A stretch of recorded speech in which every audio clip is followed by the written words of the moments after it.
It looks like a prehistoric creature that came from the time of dinosaurs. This scary beast is called the basking shark. It can grow up to 39 feet.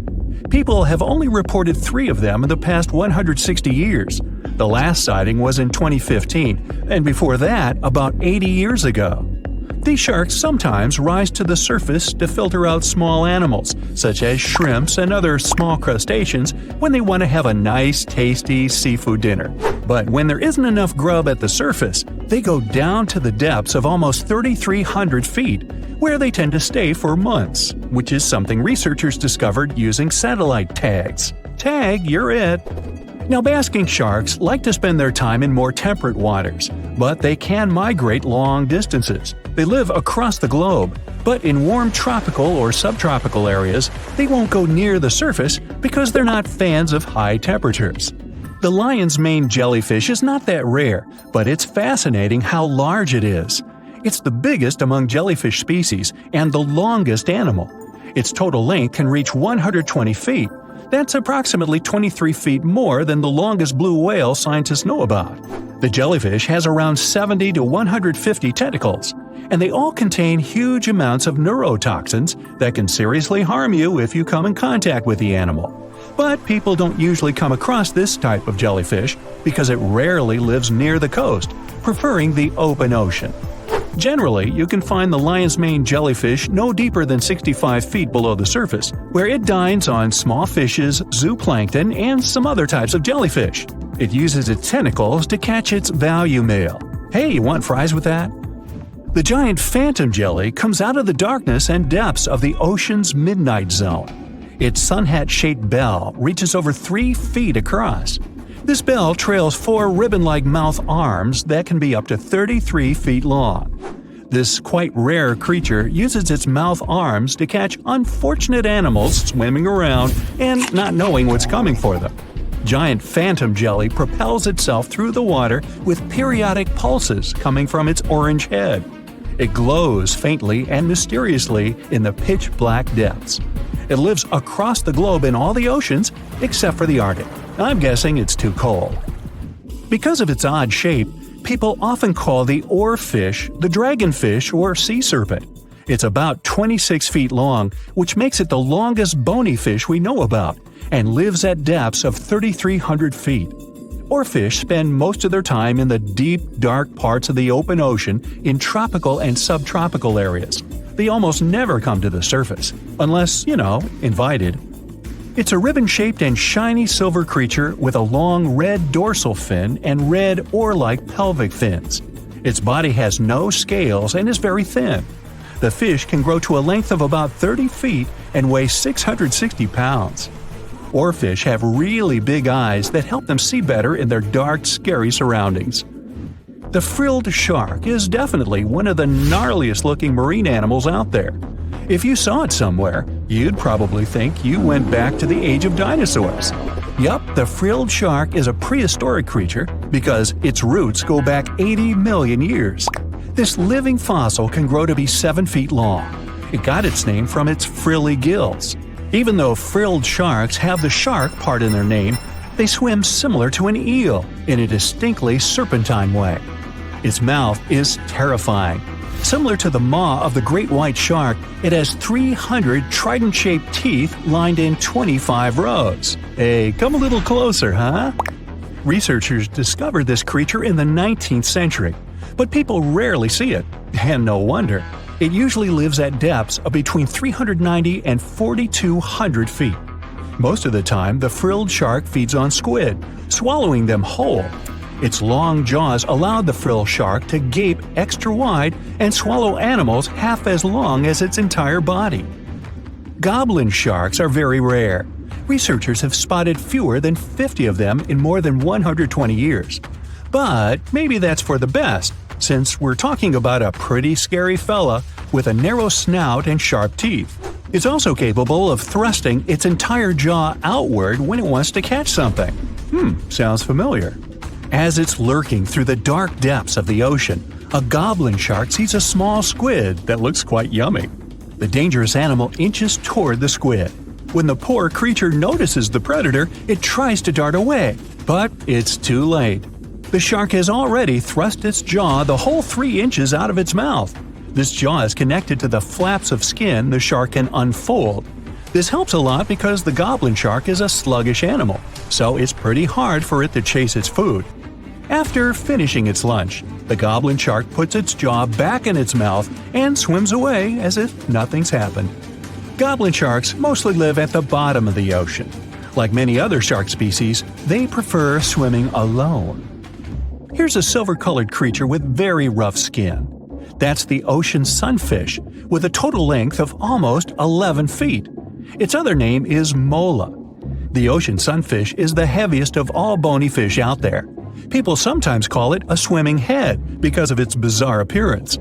These creatures have such a weird shape because they're born with a back fin that never actually grows. It just folds into itself as the animal matures and creates a rounded rudder. The sunfish is a bit clumsy. It moves with the help of its mighty fins that allow the animal to swim on its side. This marine inhabitant is a solitary creature. It mostly feeds on zooplankton and jellyfish. The spotted wobbegong is one of the world's rarest sharks. It grows to be more than 10 feet long. It may not look as terrifying as some of its shark relatives, but it's pretty good at catching unsuspecting animals swimming past, mostly during the night.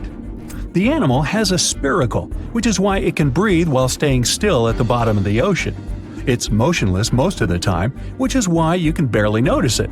Its flat body and large pelvic and pectoral fins blend in with the underwater terrain.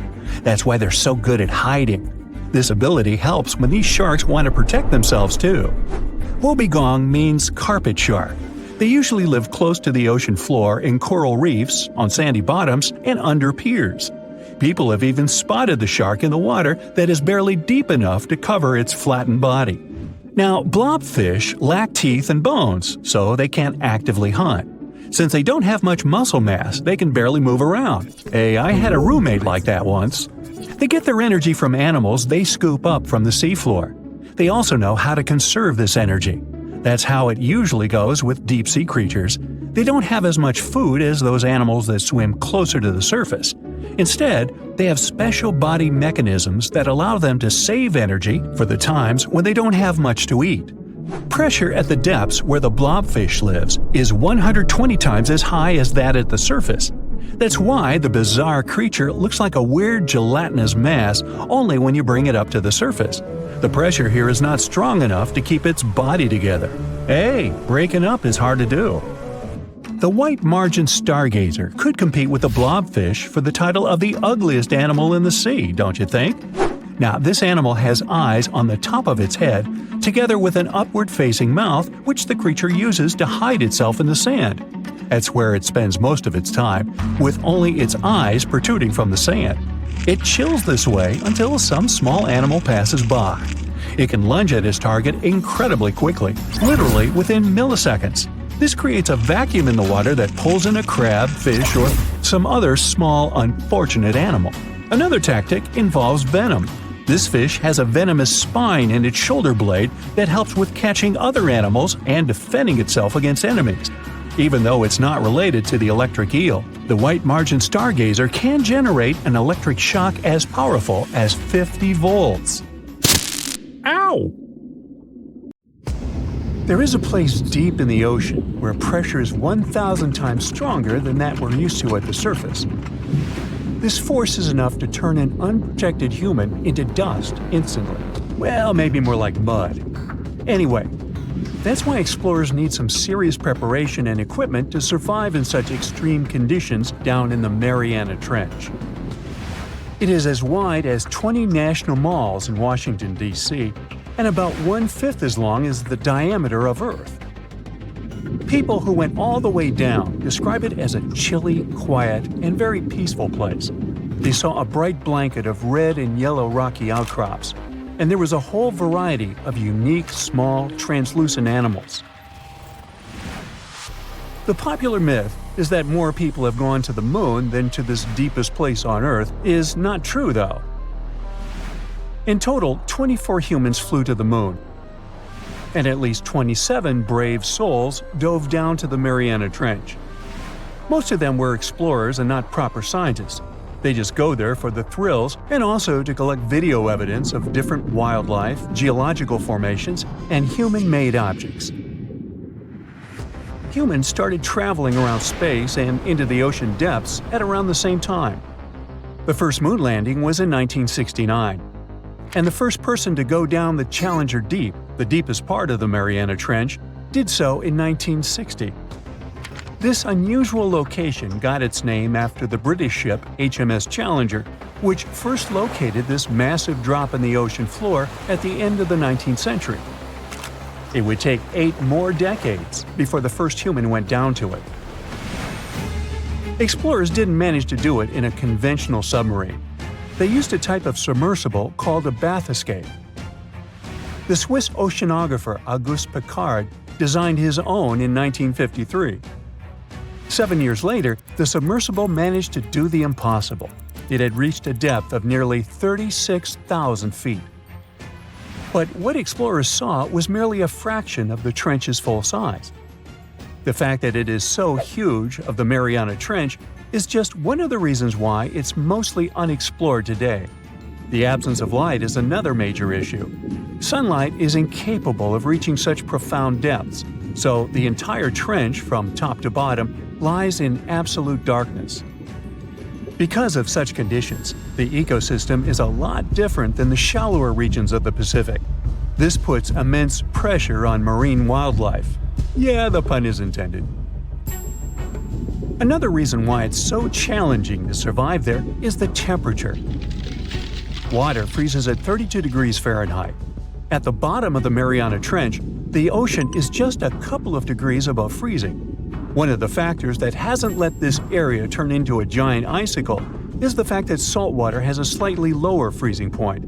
The other reason is geothermal energy that warms the ground at the bottom of these just enough for it not to freeze.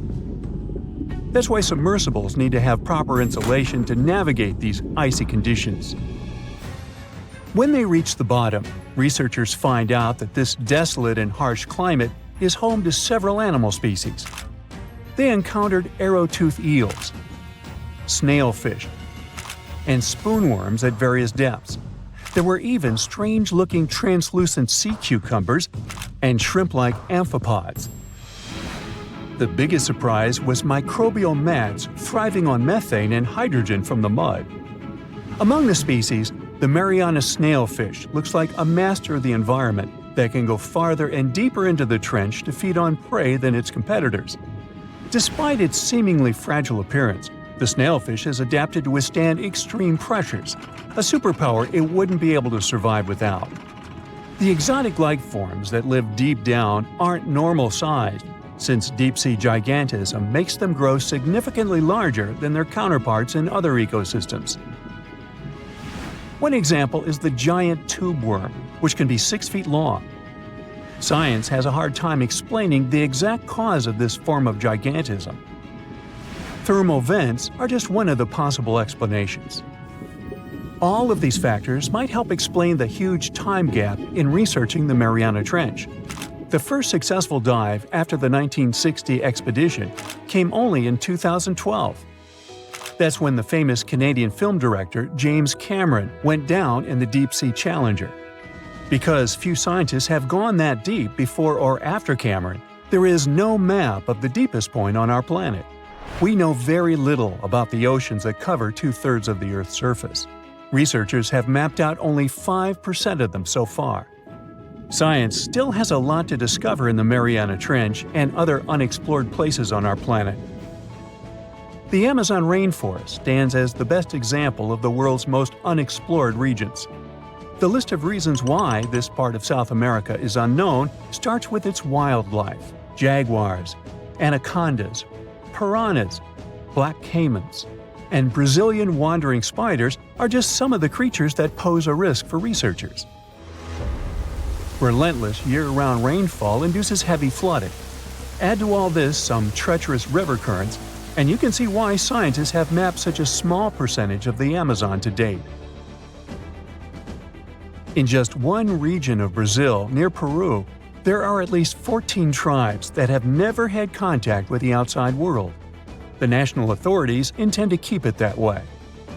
Isolation of these indigenous people is the best way to protect their future. The same goes for a remote island in the Indian Ocean. After the tragic tsunami of 2004, helicopters flew over North Sentinel Island to make sure its inhabitants were alive and well. Meanwhile, the Sentinelese weren't thrilled. They took up bows and arrows to drive away the unwanted visitors. This tribe is one of the last uncontacted tribes on Earth. Although anthropologists and filmmakers visited the island in the late 1960s, we still don't know much about its indigenous population. It sits a long way off any shipping lanes in the Bay of Bengal. North Sentinel has no natural harbor, and it's surrounded by a shallow reef. This makes access to the island possible only by boat. The Indian officials who lay claim to the island have prohibited outsiders from visiting the island for safety reasons. The estimates on how many people inhabit the island vary significantly, from as few as 15 to as many as 500. The island is not tiny. It's about 5 times as big as London's Heathrow Airport. Apart from occasional contact during the past 2 centuries, the Sentinelese must have been isolated for a long time. They are related to other indigenous groups in the Andaman Islands, but their neighbors cannot understand a word of their language. The continent of Antarctica has no permanent human settlements at all. The only people who periodically live there are international scientists. This vast expanse of ice and snow, roughly the size of the United States and Mexico combined, still has many regions where humans haven't set foot. Satellite imagery and photos that NASA's aircraft made from the air have mapped out the entire continent. So we know where to go, but it's not that easy. The reason for this are all the adjectives that go with Antarctica. It is the coldest, windiest, driest, and brightest of the 7 continents.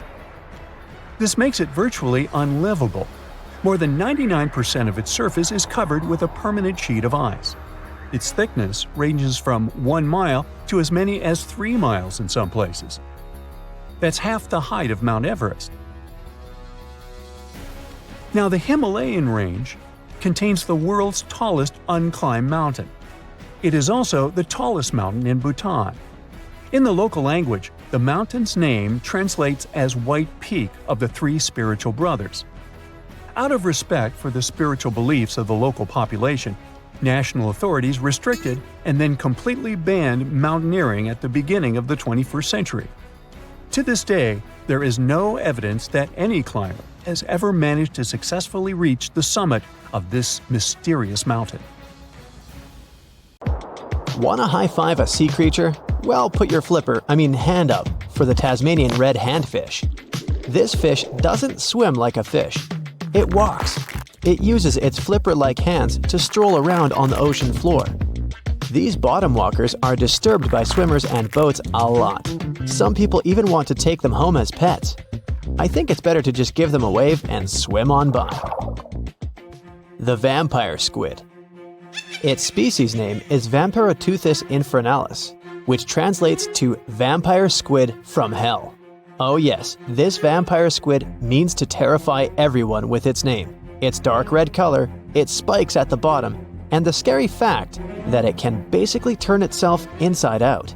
The vampire squid loves putting on a good show, but it's as harmless as a kitten is to humans. It's as if Dracula scared the pants off you, but he didn't have blood-sucking fangs.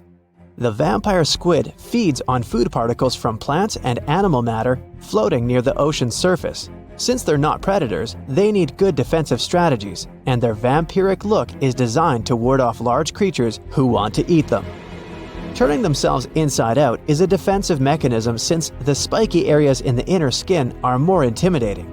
They also shoot out a substance that does not have color, but is packed with bioluminescent particles to distract predators.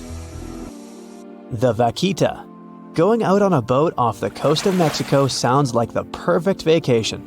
The sun, the blue water, the most endangered sea creature. Wait, what? The vaquita isn't dangerous, but don't expect it to stick around to say hello or sign any autographs. It's incredibly shy. This little cow, that's what it means in Spanish, is one tiny sea mammal. With those black markings around its eyes, it looks more like a sea panda to me. Seeing one should make you feel very special. They're on the brink of extinction, mostly because they got caught by accident in fishing nets. It's estimated that there's only 10 left in the wild. The blue dragon. This little creature looks like something out of a kid's fantasy movie. It's called the blue glaucus, casually referred to as the blue dragon or blue angel. It can be found in many places, the Atlantic, Pacific, and Indian Oceans. It's kind of a mollusk and it only grows to be about an inch long.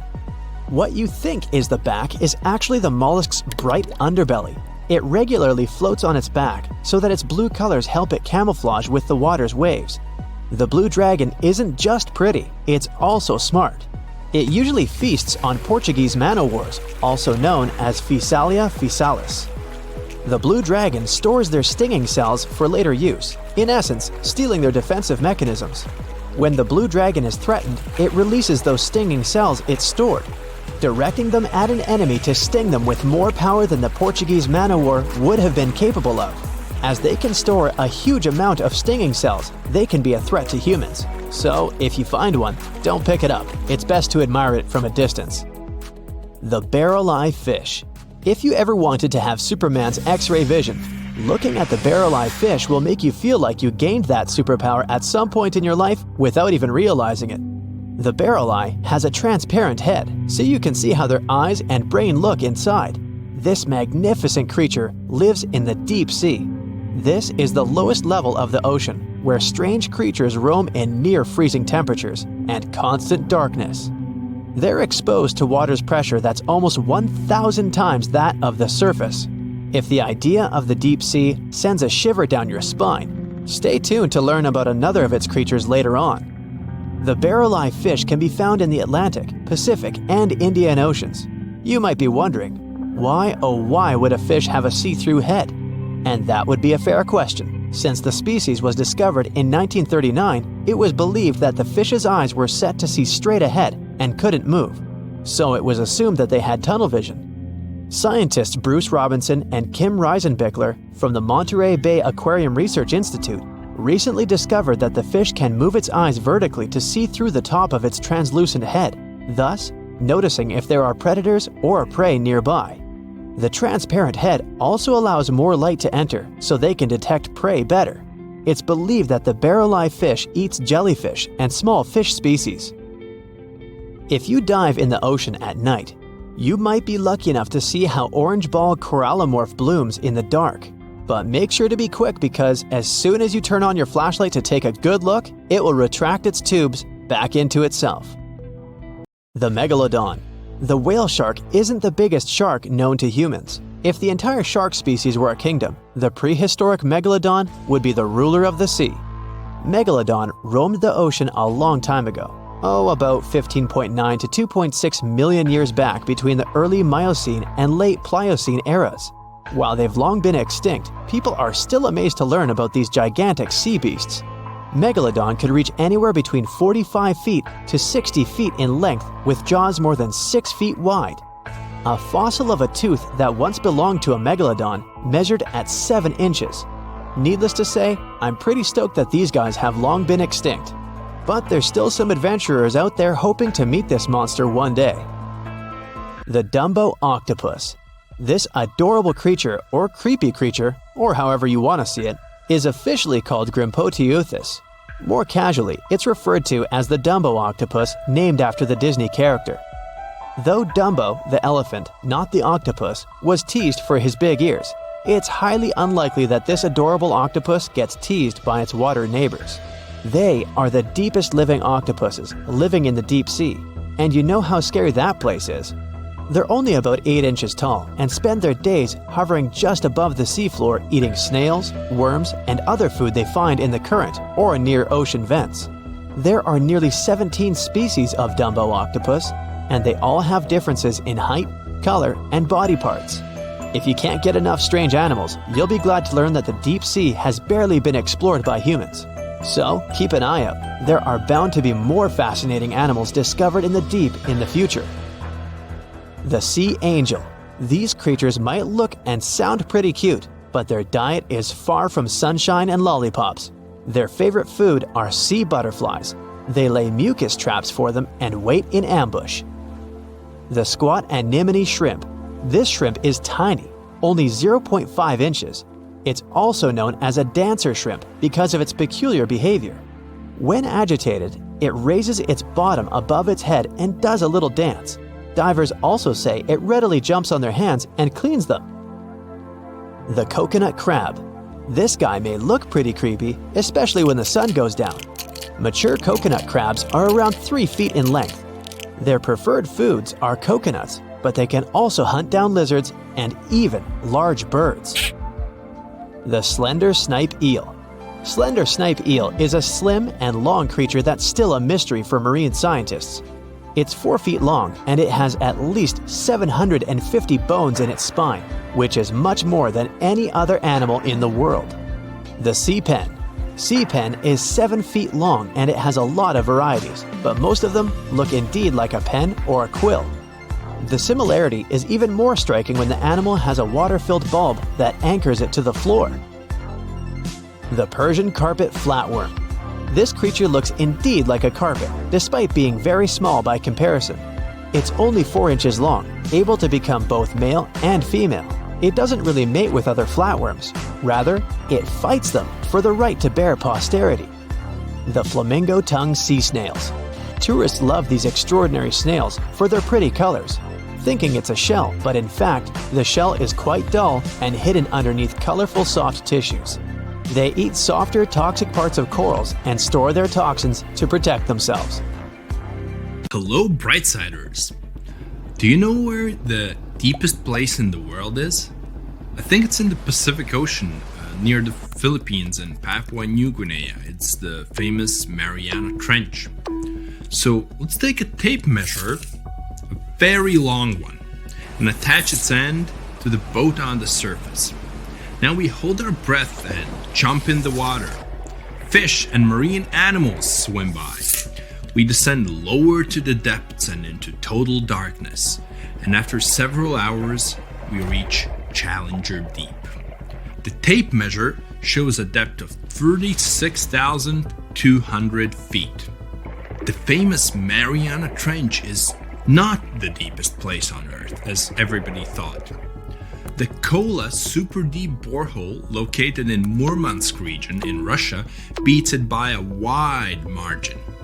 And scientists have discovered something unusual and sinister there. When geologists were drilling the hole, they could reach the depth of 9 miles. And then they encountered voids. Scientists on the surface were surprised and scratched their heads and then decided to lower a microphone and dozens of other sensors in these voids. The temperature down below turned out to be 2,000 degrees Fahrenheit, and the microphone recorded something that sounded like human groans and screams. Many people thought the scientists had been able to drill into the underworld. The shocked people up above had already begun to panic, but suddenly an unknown creature jumped out of the drill pipe. It looked like a black goat that walked on its hind legs. Its body was shrouded in black flames. The creature got out of those deep hollows and ran off into an unknown direction. Okay, wait. These are just myths that one newspaper published on the 1st of April. It's International Joke Day, by the way, but many people believed it. It made many believe the scientists working at the borehole had opened a portal to the nether, and that now horrible, outworldly creatures were free from their imprisonment. But like with any myth, there's some truth to it. The deeper the scientists drilled, the higher the temperature got. At 3 miles deep, it was 160 degrees. At 4.5 miles, it was 250. And at the maximum depth of 7.5 miles, the sensors recorded a temperature of 413 degrees. One day, scientists heard a loud explosion underground. They stopped working and everyone tried to find out what caused such a loud pop. But there was seemingly nothing there. After a while, they continued drilling deeper, and at the same depth, no accidents happened. The drilling began in May 1970. They passed the first 4.5 miles quite easily, and it was primarily hard granite rock. It was like drilling through a hard wall. But then their drill went into softer layers and the shaft of the hole began to crumble. It was like drilling in wet sand. Every time the workers took the drill out, there was a risk that the hole would collapse under its own weight. As that eventually happened, the scientists picked a new direction to drill, and you know what's interesting? In the end, the map of the entire well looked not like a straight beam from top to bottom, but like a tree trunk which had diverged into many different routes. 9 years later, scientists reached the depth of 31,400 feet and broke the world record for the deepest borehole. By 1983, they made it another 8,000 feet deeper. After a brief pause in the work, there was an accident. A part of the drill broke away from the main body and remained in the borehole. For several months, scientists tried to extract the drill, but nothing worked, and they had to return to the depth of 4.5 miles and start all over again. The drill was divided into sections, and one such unit could only last about 4 hours before it had to be replaced. In terms of depth, that was only about 32 feet of drilling. Then the drill was lifted to the surface, replaced, and lowered back down.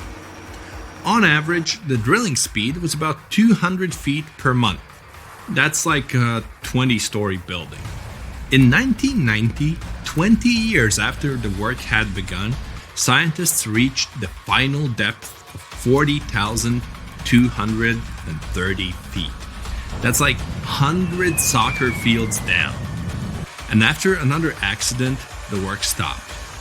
Guinness World Records registered the Kola Super Deep Borehole as the deepest borehole in the world.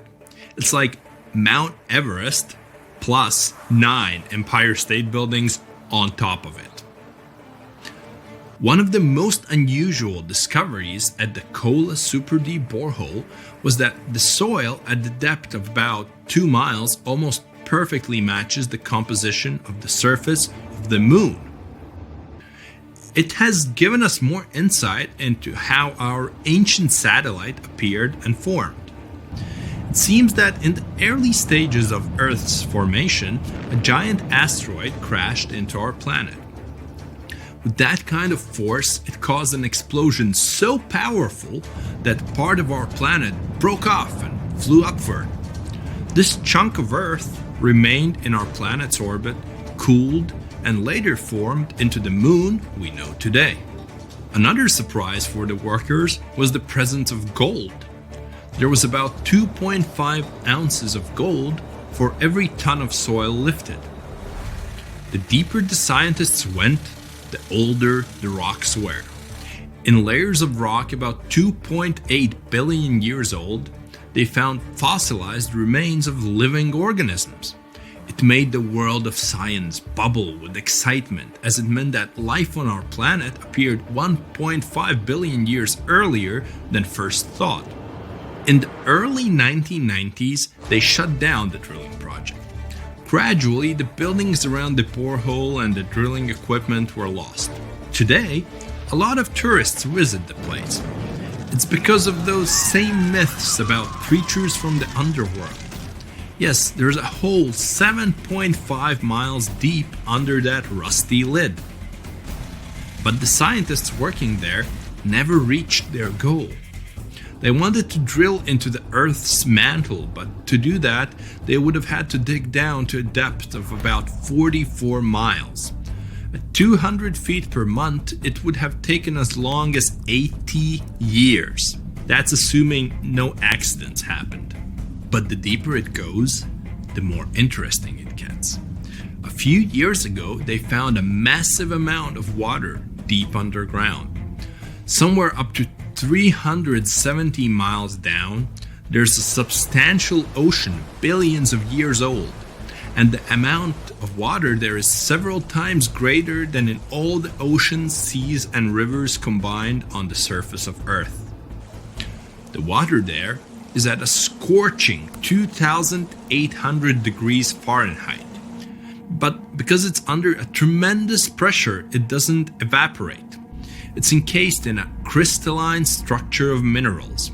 This ocean was formed in the early stages of our planet's development, when there was only hot lava and debris of space bodies around.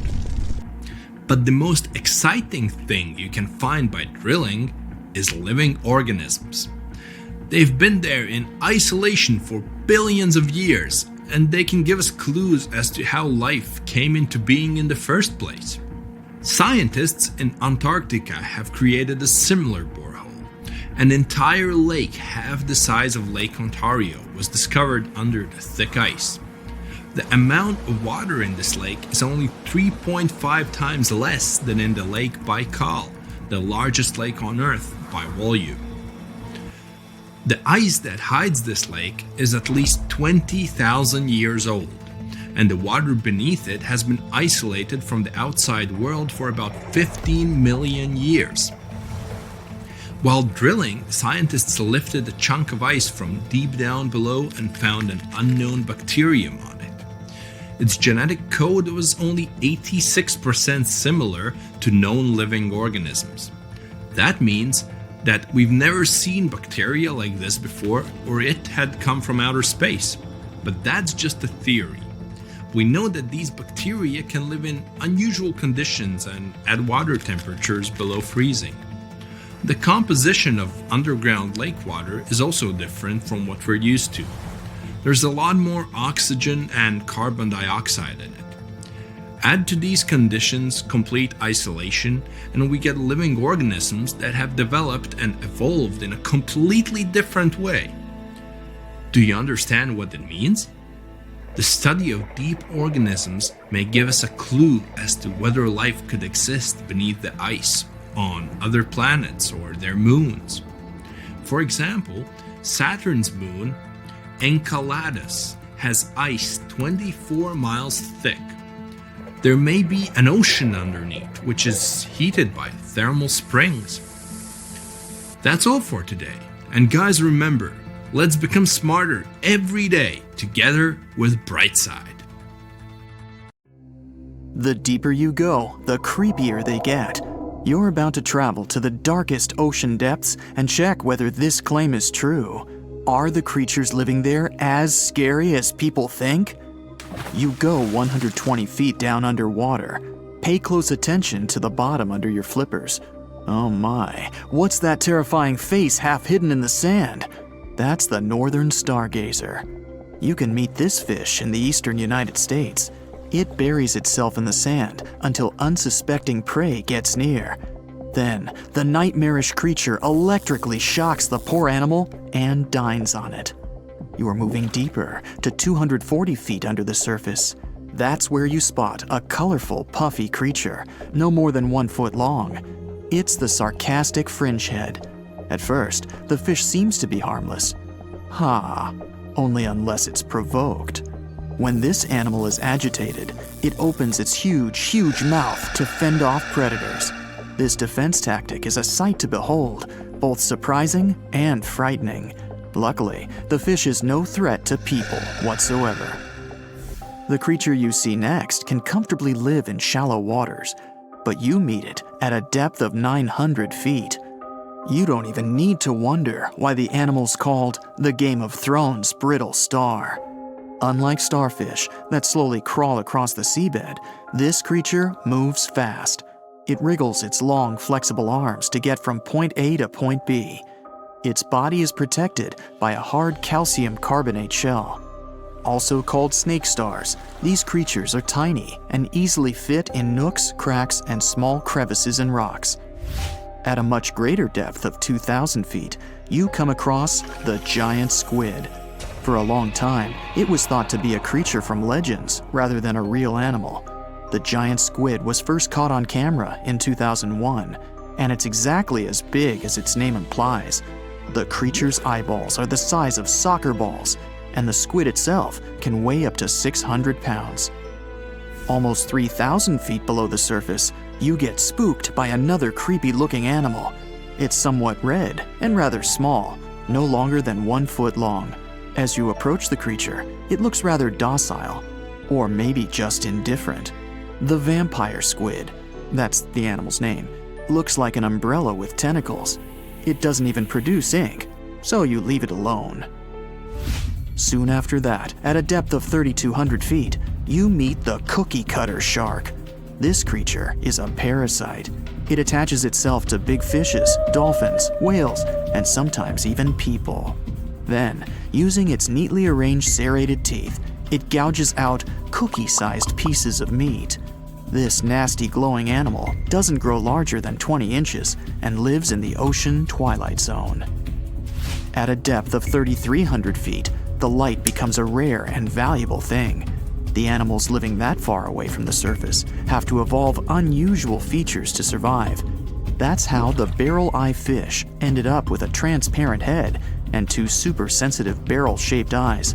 Right now, pretty much like always, they're pointed upward, allowing the fish to see potential prey and you. Almost 4,000 feet below the surface, you see something droopy and saggy. The blobfish doesn't have a skeleton or any muscle. Its jelly-like flesh lets the creature survive incredible water pressure. Despite its appearance, the blobfish is an ambush predator. It usually lies very still on the bottom, waiting for unsuspecting prey to swim by. You go a bit deeper and spot a creature that looks particularly ghastly. The goblin shark senses prey with its snout. The creature's terrifying jaws are attached to elastic ligaments. When some animal comes too close, the shark catapults its mouth forward to catch it. If your mouth could do the same, you would be able to eat things dangling 7 inches away from your face. Even deeper than that, at 5,000 feet, you notice another member of the shark family. The frilled shark looks like an overgrown eel, but its gills are lined with red fringe at the edges, hence the name. The creature's horrifying mouth has 25 rows of razor-sharp backward-facing teeth, 300 in total. The shark prefers to hover in the water, waiting for its prey to come closer. Then, it charges at it like a snake. Suddenly, you see something glow brightly like an electric bulb. But after coming closer, you recoil in horror. The creature looks like an upgraded eel equipped with oversized teeth. That's the deep-sea dragonfish that can live at a depth of 6,000 feet. Chemical processes going on inside the fish's body produce an eerie red glow. This glow is used to communicate with other fish. At the same depth, you meet another deep-sea inhabitant. Its most prominent feature is its huge mouth. Thanks to it, the gulper eel can swallow its prey whole. Its stomach can expand to a terrifying size when it needs to fit something large. At a depth of 6,600 feet, you come across an angry-looking creature with a fishing rod over its head. It's the deep-sea anglerfish. The animal has an unusual dorsal spine, even though it's worn only by females. It protrudes above their mouth and has a lure on its tip, some luminous flesh that baits prey. The anglerfish has such a big mouth and its body is so pliable that it can swallow animals twice its own size. You're 7,000 feet down when you see another fish that's glowing in the dark. The black dragonfish is a sly creature. It has its light-producing organs arranged along its belly. The spooky creature also has gleaming flashlights next to its eyes. They help the animal find prey and attract potential mates. At the same depth, you also spot an enormous pill bug. But unlike the critter you can find in your garden, this one is at least 20 inches long. That's the giant isopod, and it is, indeed, related to the roly-poly, as well as crabs and shrimps. These creatures may look somewhat scary, but they're harmless. They feast on other deep-sea animals only after those have passed away. At a depth of 13,000 feet, you notice the ocean floor has become a bit fluffy. That's because it's covered with zombie worms. These creatures rarely grow to be more than 2 inches long, and still, they can break down fairly large animals, so strong the acid they produce is. The worms' feathery appearance makes them look like plants. But the truth is, these creatures munch on rock-hard bones of the world's largest animals, such as whales.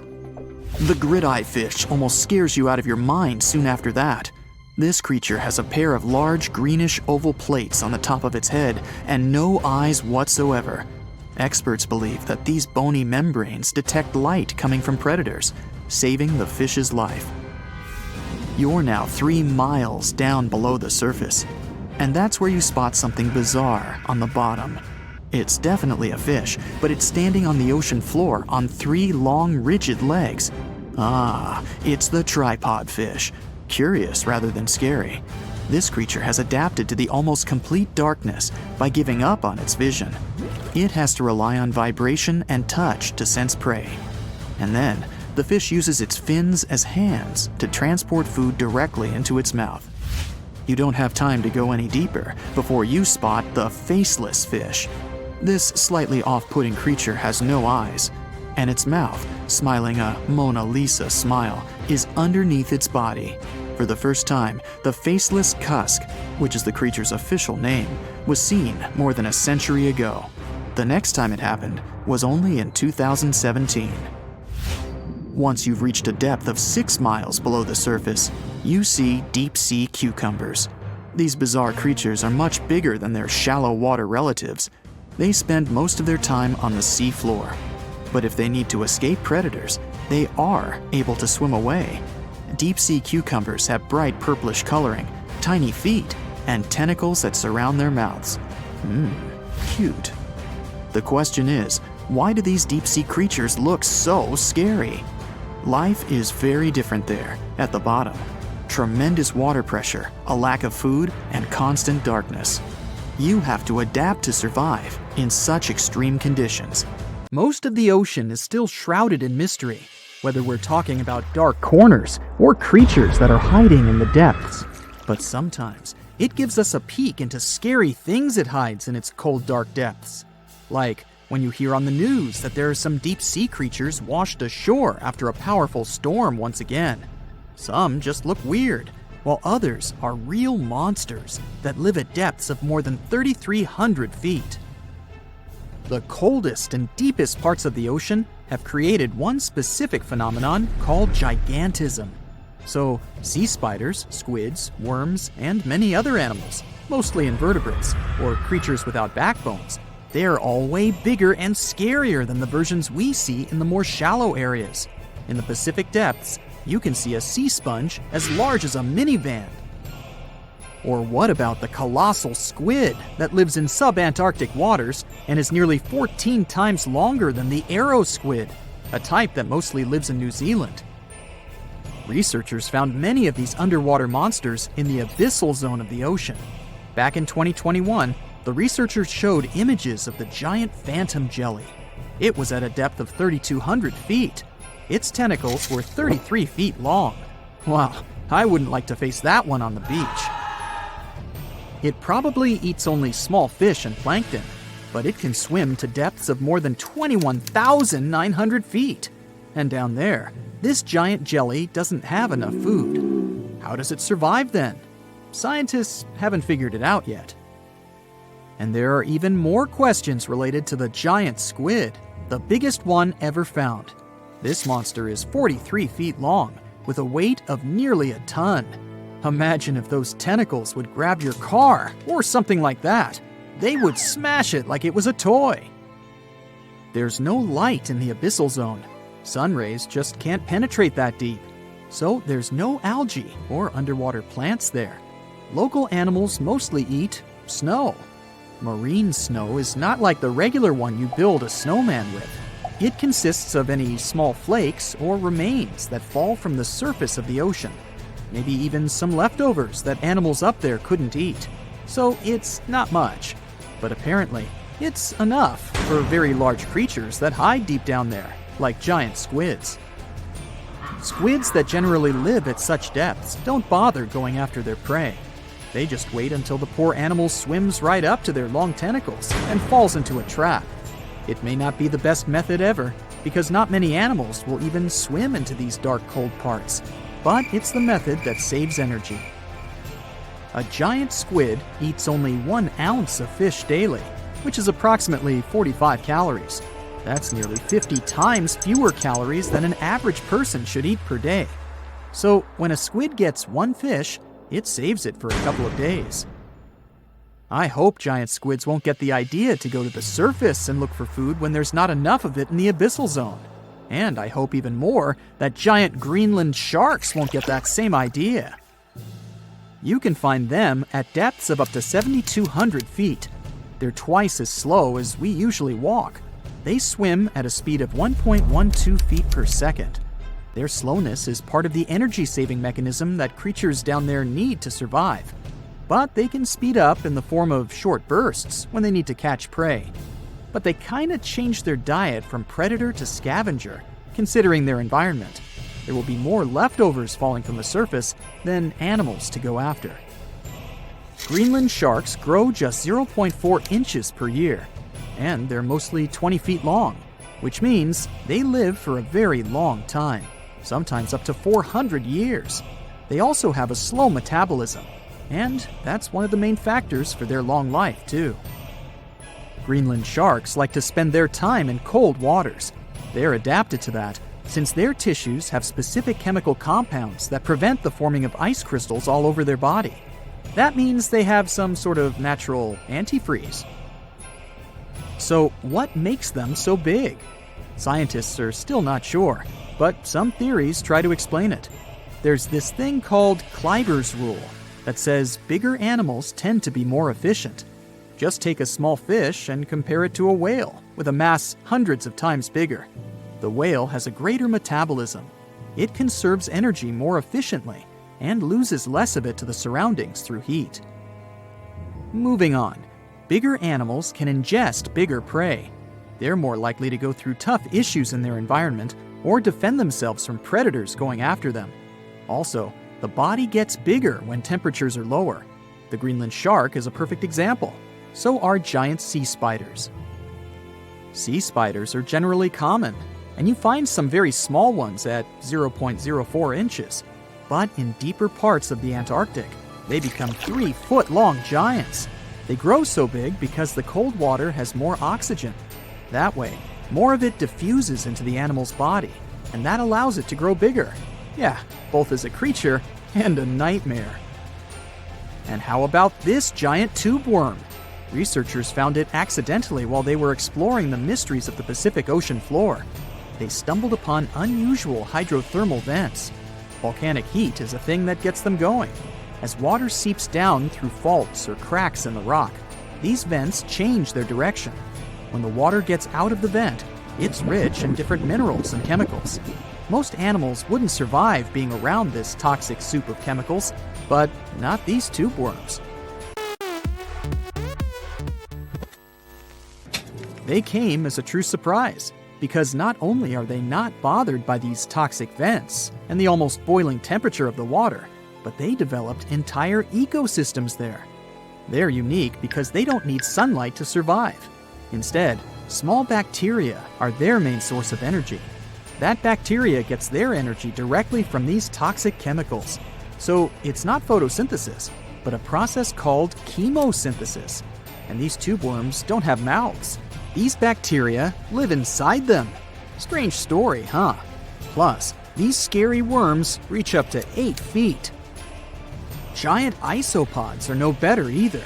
They lurk at the depths of the ocean of 1,640 feet or more below, far away from the sunlight, looking like some monstrous wood lice. They spend most of their time on the seabed, hoping to find some food falling from higher levels of the ocean.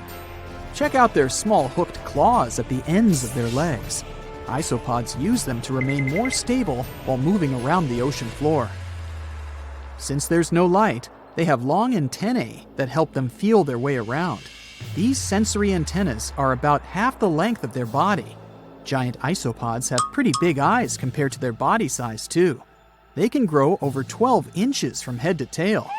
And these fellas are really patient. Remember how we said animals down there rarely get food? Sometimes they need to wait for years to get a proper meal. That's why their metabolism is amazingly slow. 5 years later. They can go for 5 years without eating anything. Imagine that. I get hungry just talking about this.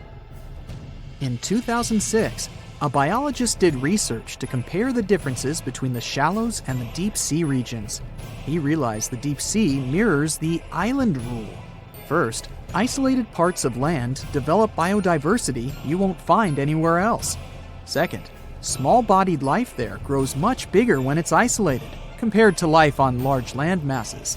Resources are limited, but also competition and predators. And we don't know much about these deep-sea creatures.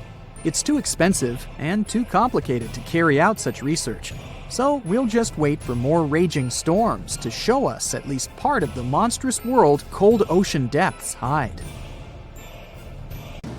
Think you know what lurks in the depths of the ocean? While nearly 95% of our oceans haven't been explored yet, it's hard not to let your imagination run wild. But thanks to brave explorers, deep-sea cameras, and awesome archaeologists, we do know about some pretty incredible sea creatures living in our waters today, and millions of years ago. From the 9-foot spider crab to the 60-foot prehistoric megalodon, these sea dwellers come in all shapes and sizes. But let's focus on sea creatures famous for their huge size. Can you guess which living species of whale is the largest? Well, it's not the orca, but that's a good guess. The orca is a toothed whale that can grow to anywhere from 23 feet to 32 feet, which is slightly smaller than a school bus. How about the narwhal? Nope, they're not the biggest either. These unicorns of the sea live mainly in Arctic waters and only grow 13 feet to 20 feet in length, and that's including their 9-foot tusk. Tired of guessing? Okay, I give in. The largest whale that still exists today is the blue whale. At a jaw-dropping 82 feet to 105 feet, the blue whale is not only the biggest whale we know of, but is currently the largest animal to have ever lived on Earth. Seriously. These animals are bigger than a T-Rex, and even the prehistoric megalodon. If you were to put a blue whale next to a school bus, it would look like it could swallow it. Think about that. According to National Geographic, a blue whale's tongue can weigh the same as an elephant. And their hearts can weigh as much as a car. That doesn't even sound possible. It's no wonder these giants need to eat about 4 tons of krill every day. While there aren't too many animals living today that can compete with the blue whale's epic proportions, there is an entirely different species that is a good contender, and it's not quite what you would expect. It's a jellyfish. No, I'm not talking about the little jellyfish that wash up on the shore and ruin a perfectly good day at the beach. I'm referring to the lion's mane jellyfish, the biggest jellyfish around. This invertebrate can grow up to 120 feet long. They also come in different gorgeous colors like red, purple, or even shades of orange. As if their length wasn't impressive, the lion's mane jellyfish boast a whopping 8 sets of 70 to 150 tentacles. That means they can have up to 1,200 in total. And here's the giant oceanic manta ray, the largest type of ray in the world. Their wingspan can be longer than a bus. These guys can reach 30 feet in length. They also have the biggest brain compared to body size among all fish. Unlike their stingray cousins, mantas don't have venomous tails.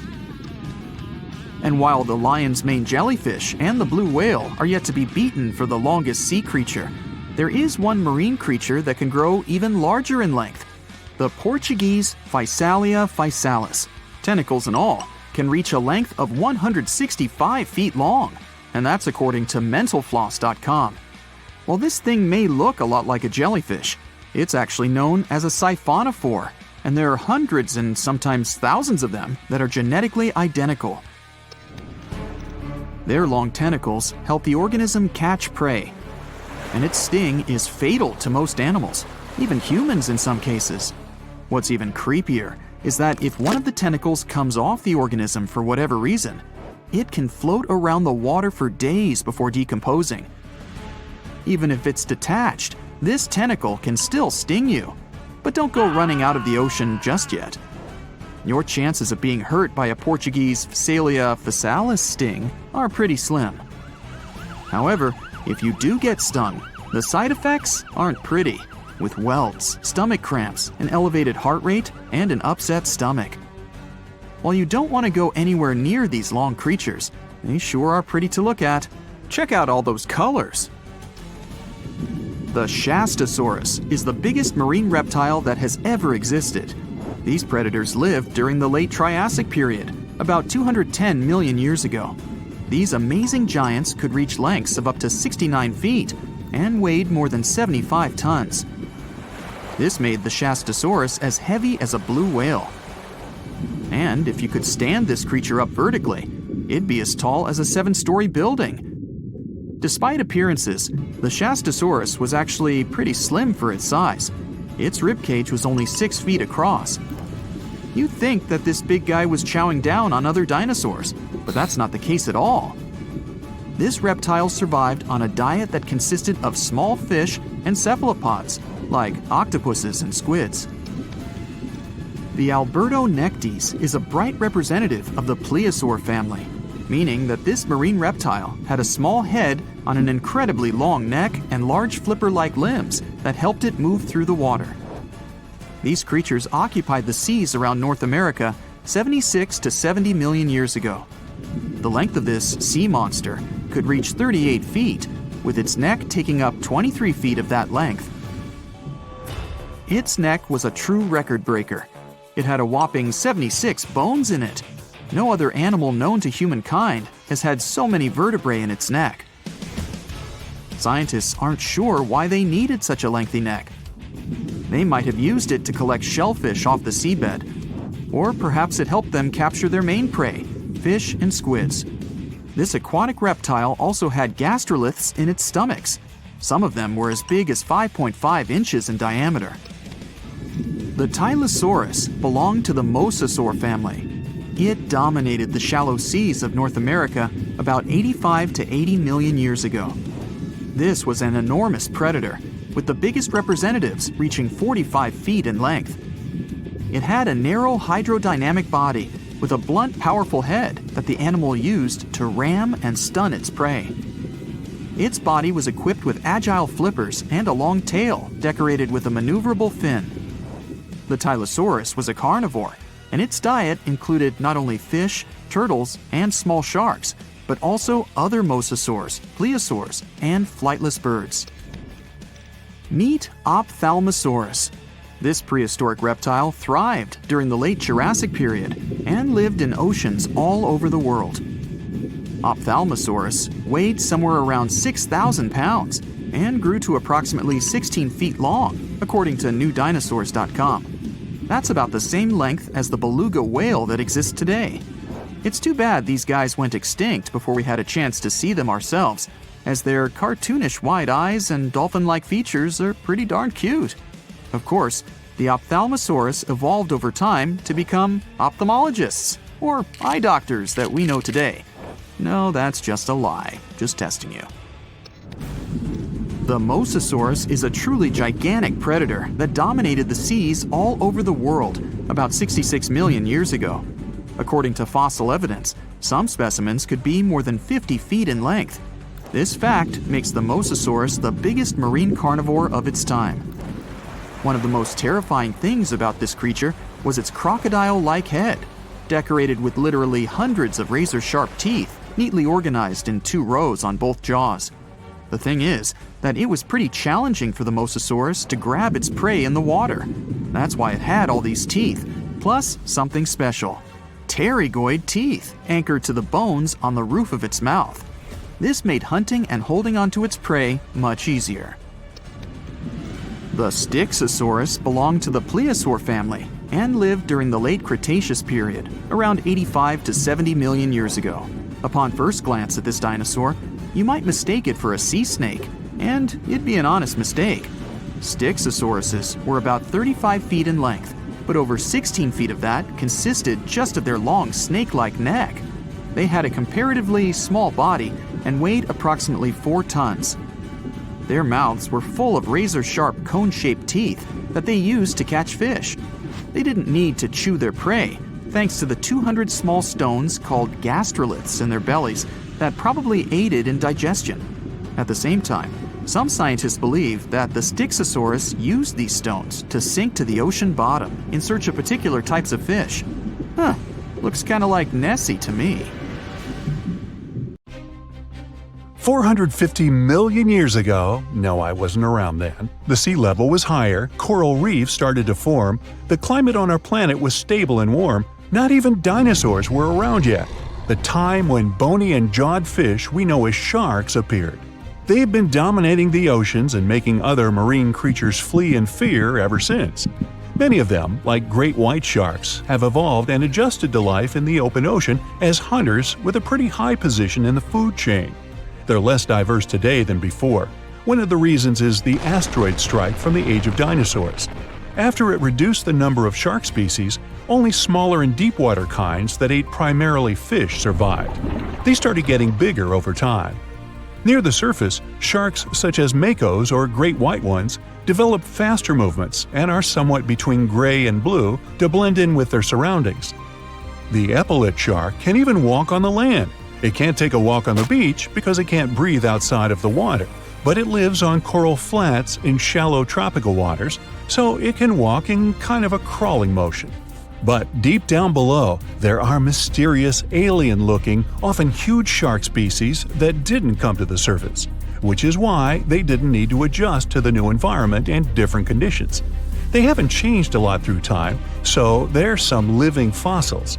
These creatures mostly don't have 5 gill slits, the most common number, but 6 or 7.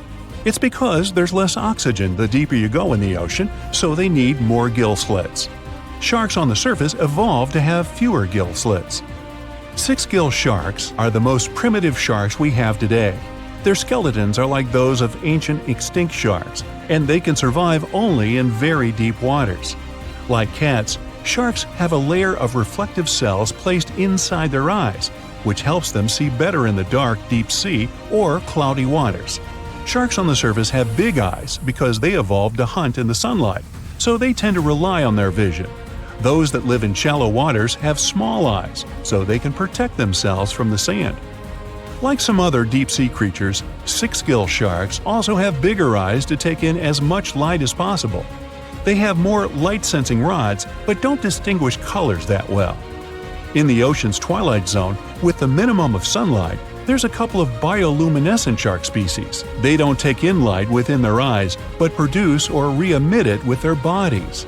Their skin or organs have specialized cells that produce a soft blue-green light. Deep-sea creatures that produce their own light do that to attract their prey, deter animals from going after them, or, scientists think, communicate with each other. It can even help them to camouflage. They do it by hiding their silhouettes from animals going after them. They produce enough light to match their surroundings. The biggest luminous underwater creature is the kitefin shark, found swimming 980 feet below sea level, preying on groundfish or smaller sharks. It can grow almost 6 feet long and lives 3,200 feet below sea level. Deep-sea sharks are also bigger than those on the surface. The Greenland shark can grow up to 24 feet long, bigger than a great white. There's a thing called deep-sea gigantism. Creatures in nutrient-poor depths of the ocean grow bigger because, that way, they lose less energy as heat. The Greenland shark lives its life in slow motion. It has a slow metabolism and can go very long periods without food. With their slow pace, they evolved to live up to 500 years at depths of 7,200 feet. Sharks in shallow waters catch their prey relying on agility and speed, but for them, it's easier because there's plenty of food on the surface. Deep-sea sharks, with less food and slower life rhythm, had to develop a different style. They're more opportunistic, definitely not picky, and don't care if their future meal is alive or not. Frilled shark, another living fossil from the darkest depths, hasn't evolved much through time, and they're one of the last of their kind, with all of their relatives already gone extinct. It grows up to 7 feet long, primarily hunts on squid, and catches other sharks and fish. It looks like a dinosaur, a snake-like face, a long, smooth, thin body that moves in a serpentine way. It can propel itself with the power of its tail and curl like snakes. They don't swim in a straight line like other sharks. Cookie cutter shark grows up to 20 inches. It got the name because of the way it feeds, biting off small pieces. It's a parasite creature, which means it feeds off bigger animals but leaves them alive. They have sharp teeth and sometimes even swallow those that fall off on purpose. Some researchers think it could be because they live in the depths that are nutrient poor. If they swallow the teeth, they could recycle calcium and other material from it. Prickly shark is a rare and unusual creature with many thorn-like denticles and 2 small dorsal fins. It lives mostly in the depths of the Pacific region up to 1,900 feet. Ghost sharks are not even real sharks, but fish closely related to them and rays. They have big pectoral and pelvic fins, 2 dorsal fins, pretty big eyes, and unlike their cousins, have a single external gill opening. Ghost sharks have slender tails and can grow up to 80 inches, silver to blackish color. They sometimes live in rivers and coastal waters, but also in the depths of the ocean of 8,200 feet or even deeper. They are pretty weak swimmers, so they tend to feed on invertebrates and small fish. Goblin sharks. Swimming through the deep sea, this creepy shark with a flabby body suddenly sees a small, innocent squid. It goes toward it, but the potential snack notices it and quickly starts moving to dart away.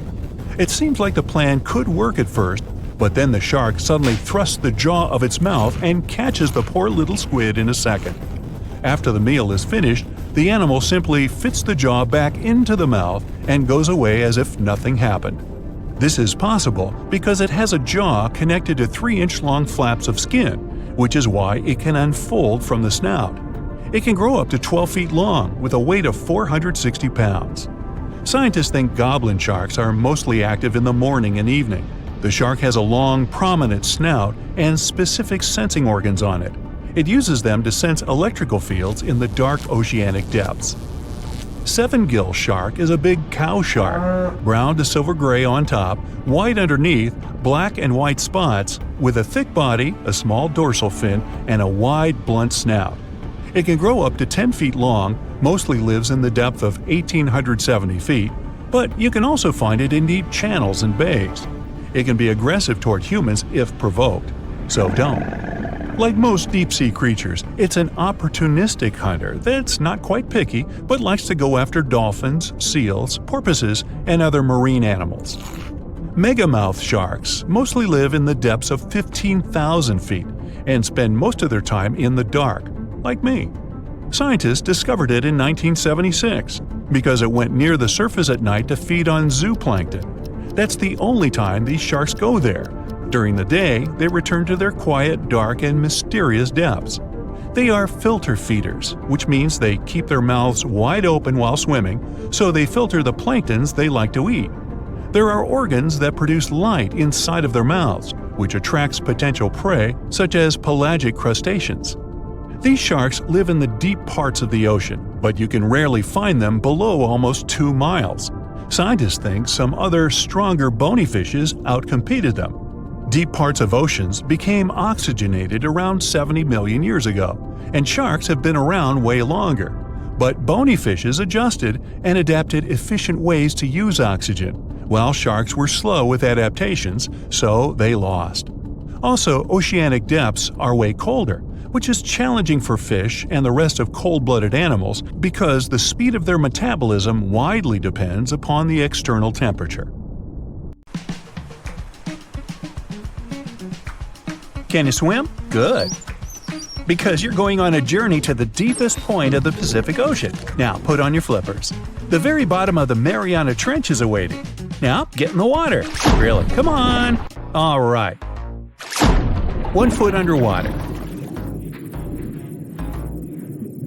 That's the depth you can swim with no special gear like a mask. Hey look, must be some tourists. Or whales. 10 feet underwater. That's a little deeper than the public pools and beaches around the United States. You can see colorful fish and even phytoplankton that feed on the sun's rays. 26 feet down. This is the depth at which the foundations of the floating city of Venice in Italy stand. Builders laid columns at that depth on which they later built houses and streets. 30 feet underwater. You start to feel a lot of pressure. When you're on the surface, you're under atmospheric pressure, 15 pounds per square inch. But here, at 30 feet, that pressure is doubled. All the air pockets in your body, like your lungs or ears, begin to compress from this pressure, giving you discomfort. But no worries, your organs are soft and elastic, so you can keep diving. 40 feet underwater. Oops, you're running out of air. An average person can hold their breath for 30 to 90 seconds. The current record is an incredible 24 minutes and 37 seconds. Gasp. Okay, you'll need some diving equipment to continue your descent. There you go. Thank you very much. Tourists dive to this depth to look at reefs and corals. You don't need special skills for that, but you can't dive any deeper without training or a license. 45 feet down. Be careful. There's sharks swimming here looking for food, like you. Sometimes tourists descend to this depth in a safe cage to see the sharks up close.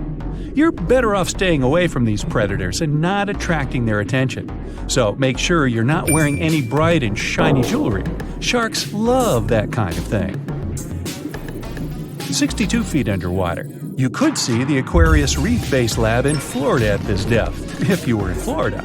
It's really an entire building with rooms for exploring the seafloor, accessible through a hatch. 105 feet down. You see a strange bell hanging from a chain. People used to use these things for deep diving about 400 years ago. They'd lower a bell on chains with divers inside from a ship. There was enough air inside the bell for them to breathe. That way, they could explore sunken ships with treasures.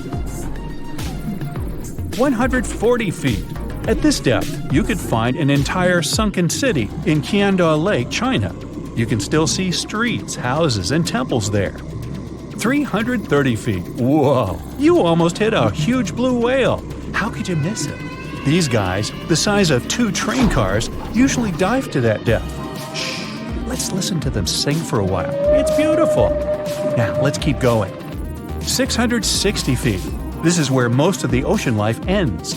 Sun rays hardly penetrate any deeper into the water. Everything below are unusual fish like this angler. They have such an unusual appearance because they have to adapt to the high pressure here. 702 feet underwater. This is the last mark where you'd see a human without diving equipment. This man holds the title of the deepest man on Earth, and he's the only one who has managed to get to this depth. The water pressure on his body here was 20 times greater than that on the surface. 985 feet. Ooh, what was that sound? Whoa, that's a submarine. That's the maximum depth they can dive to. Some of them can reach speeds of 26 miles per hour. Fun fact, an ostrich can run twice as fast, but she can't swim. 1,090 feet. Say bye to this scuba diver. You won't see them any deeper than this. The world record was set in the Red Sea. It only took the diver 12 minutes to reach this depth, but it took him a whole 15 hours to return to the surface to avoid decompression sickness. So now you get an atmospheric deep diving suit. It's completely sealed, and you won't feel the insane water pressure on your body in it. 1,454 feet. If you stuck the Empire State Building in the water, its tip would be here, and all the carpet inside of it would be wet. 2,300 feet down. The water pressure here is 70 times greater than on the surface. The flexible plastic parts of your suit can't withstand that kind of pressure. So here's some urgent delivery. It's an ultra-deep submersible. Now you can continue your dive all the way down. 2,717 feet. Here you'd see the tip of the tallest building on Earth, the Burj Khalifa. Alright, who's sinking all the tall buildings around here? 5,387 feet. This is the depth of one of the oldest and deepest lakes in the world, Lake Baikal. Its area is slightly larger than the entire country of Belgium.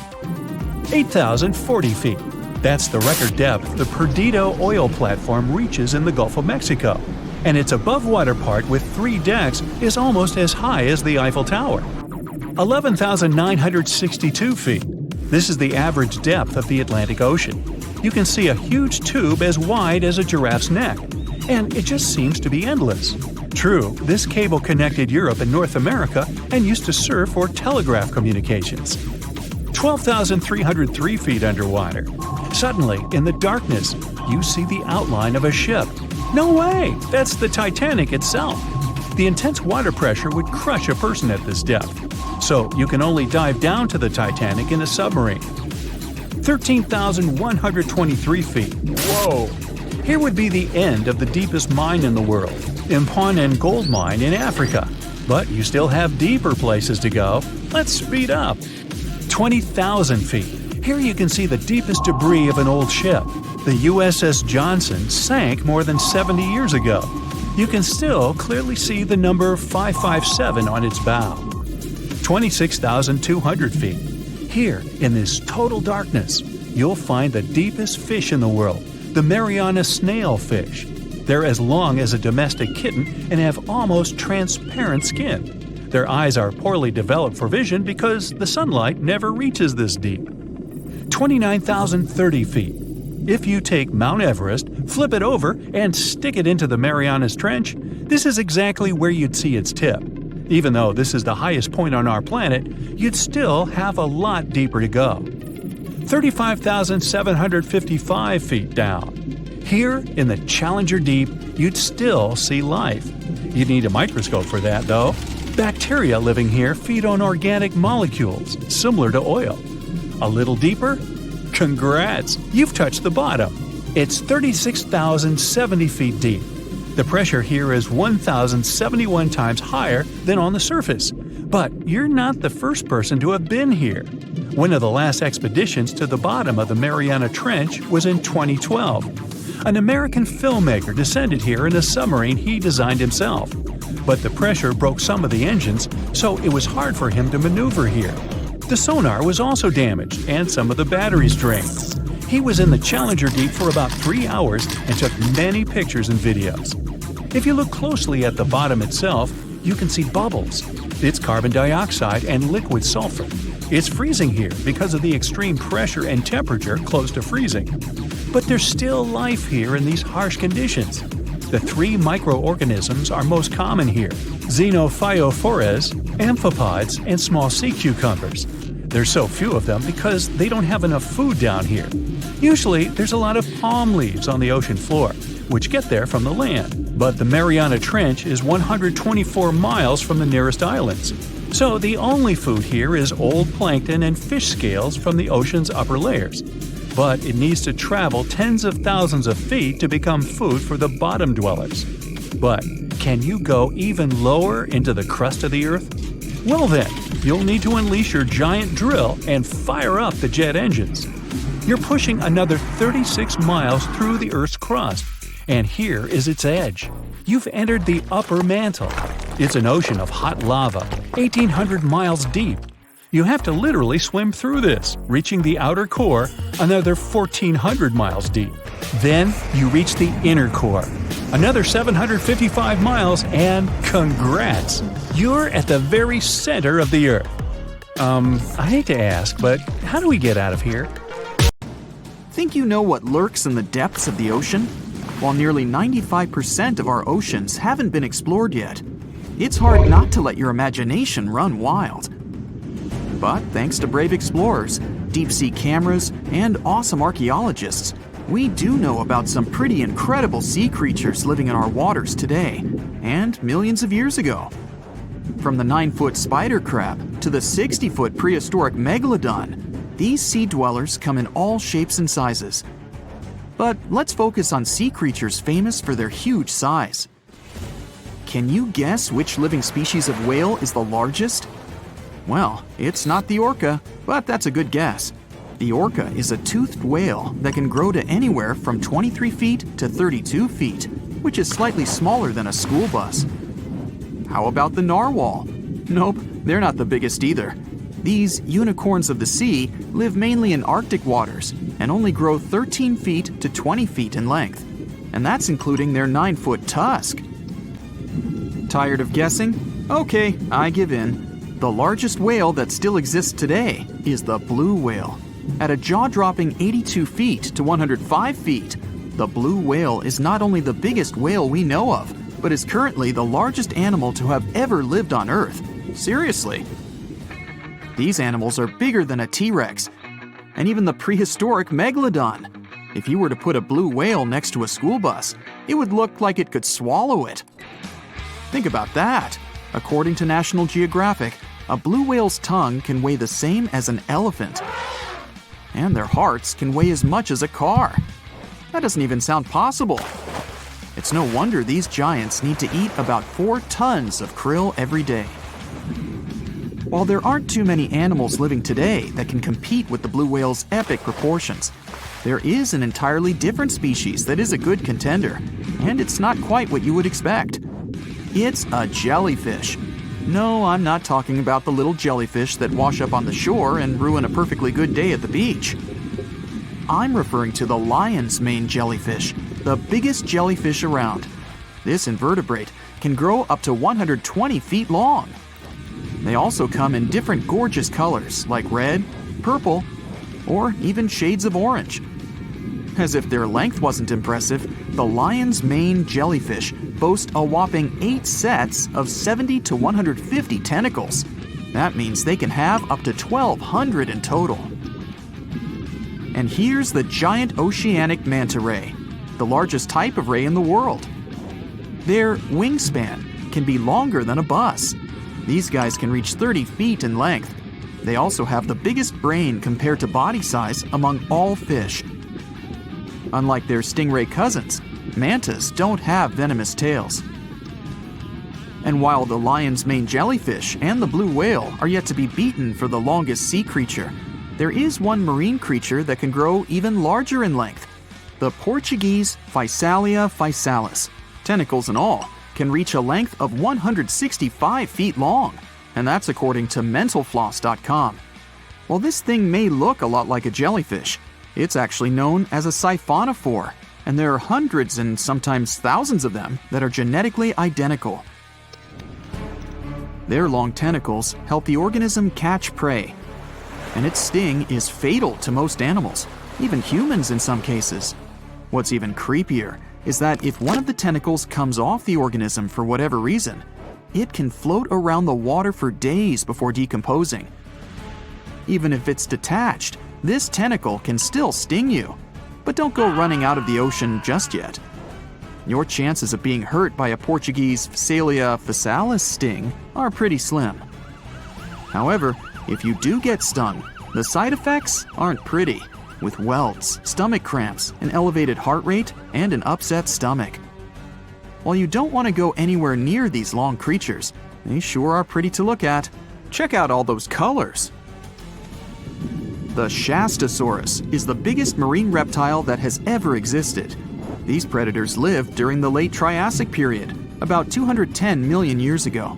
These amazing giants could reach lengths of up to 69 feet and weighed more than 75 tons. This made the Shastasaurus as heavy as a blue whale.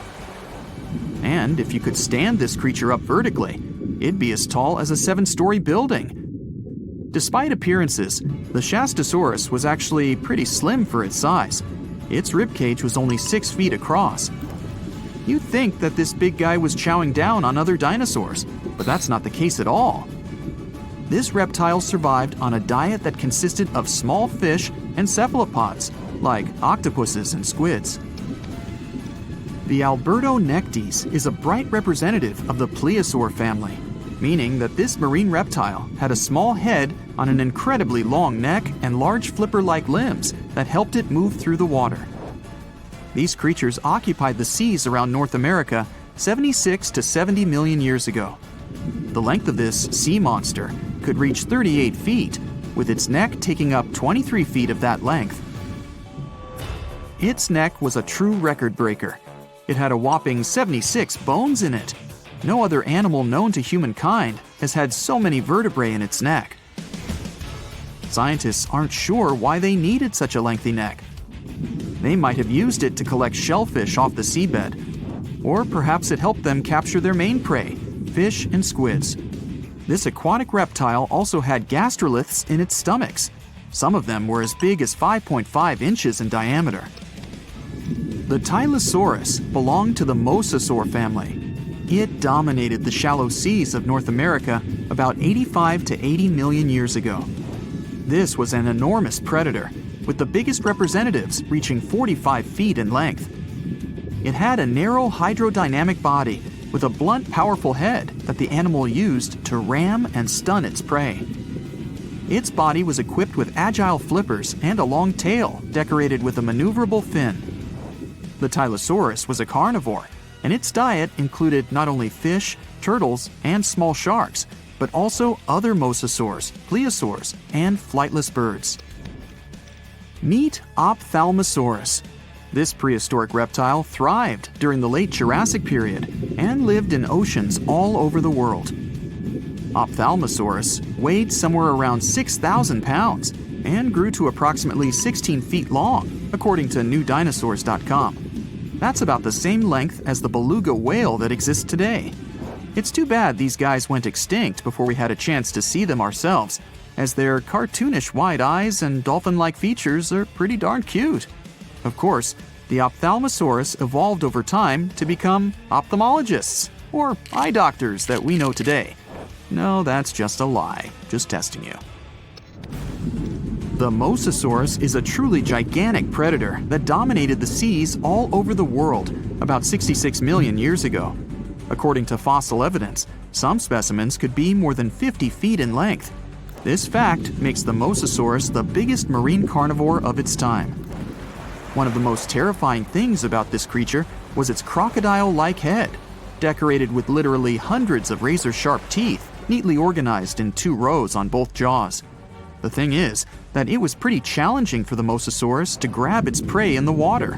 That's why it had all these teeth, plus something special: pterygoid teeth anchored to the bones on the roof of its mouth. This made hunting and holding onto its prey much easier. The Styxosaurus belonged to the plesiosaur family and lived during the late Cretaceous period, around 85 to 70 million years ago. Upon first glance at this dinosaur, you might mistake it for a sea snake, and it'd be an honest mistake. So you're swimming 2 miles down at the bottom of the ocean. Don't ask me how, just play along. It's cold and the pressure is intense. No fish in sight. Then you notice a green shiny thing. It's a cookie cutter shark. Its neck glows in the dark to attract fish and other delicious treats. The shark doesn't look like much. It's small, about the size of a cat. It has brown skin and large green eyes. But looks can be deceiving. Every night, this creature rises to the surface and goes after great white sharks, whales, even swordfish. If you look closely, you'll see a round mouth with a bunch of sharp teeth in it. They don't just bite, they work kind of like a saw. This one's called a cookie cutter shark because when it sees something delicious, it takes a cookie-shaped bite out of it. These sharks have even been known to disable submarines. Wonder what flavor they are. Our next shark is about the length of a car. Only about 100 of these sharks have ever been seen, but if you met one, you'd never forget it. It has a big mouth, a huge mouth, a mega mouth, like me. It's the mega mouth shark. You could easily fit in it if you curled yourself up. They're not dangerous though, not to humans. They feed by swimming around with their mouths open, filtering out plankton and other underwater goodies. The shark has special organs in its mouth that glow, attracting little crustaceans. It swims deep in the ocean in total darkness. Probably has a great smile though. Thresher sharks also have a huge body part, the tail. It's almost half the length of the shark itself, and it looks like a helicopter blade. It's one of the few animals that hunts using its tail. The shark sneaks up on a school of fish and starts to shake its moneymaker. This freaks out some of the fish, which is exactly the plan. In a pinch, it can also use its tail to defend itself. The best thing about this shark, it doesn't attack people. The angel shark. There are quite a few types of angel shark out there, but they're more shark than angel. They're flat like stingrays, and their skin is covered with patterns that help them blend in with the seafloor. Because of this disguise, divers sometimes accidentally touch them, which isn't the best idea. They're fast and have powerful jaws. Still, they prefer the taste of small fish to you. The horn shark has two ridges that look like horns right above its eyes. It's definitely the grandpa of the shark world. Not aggressive, swims pretty slowly, and is up late almost every night. Its two favorite meals, sea urchins and crustaceans. It moves its fin on the seafloor almost as if it had paws. But don't underestimate this guy. It has one of the strongest bites of any shark. It needs those strong teeth to crush the shells of its late-night meals. And if something tries to attack it, watch out. Horn sharks have sharp spikes on their fins. The award for the ugliest shark goes to the goblin shark, and it's not even close. From the outside, it already looks kinda weird and is about the size of a pink underwater motorbike. It has a long tail and a seriously long nose. It lives way down in the depths of the ocean and loves to eat squid. It's not as fast as its relatives, but it's way more sneaky. It has a secret squid catching technique which is totally wild. The shark swims behind the squid. It's catching up, getting closer and closer, but the squid isn't slowing down, no way. It looks like the poor goblin shark won't have any lunch today. Then it opens its mouth. Its jaw is attached to folds of skin that mean it can literally throw its jaw out of its mouth. And it's a shark, so those teeth are sharp. That extra reach helps it grab its lunch, and when the meal's over, it pops its jaw back in its mouth.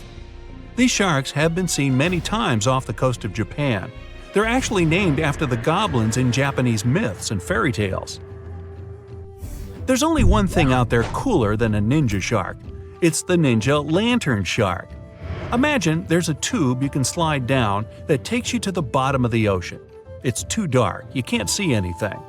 Suddenly, a glowing dot, moving around in the distance. It's coming closer, shooting towards you. It's a blue glowing head.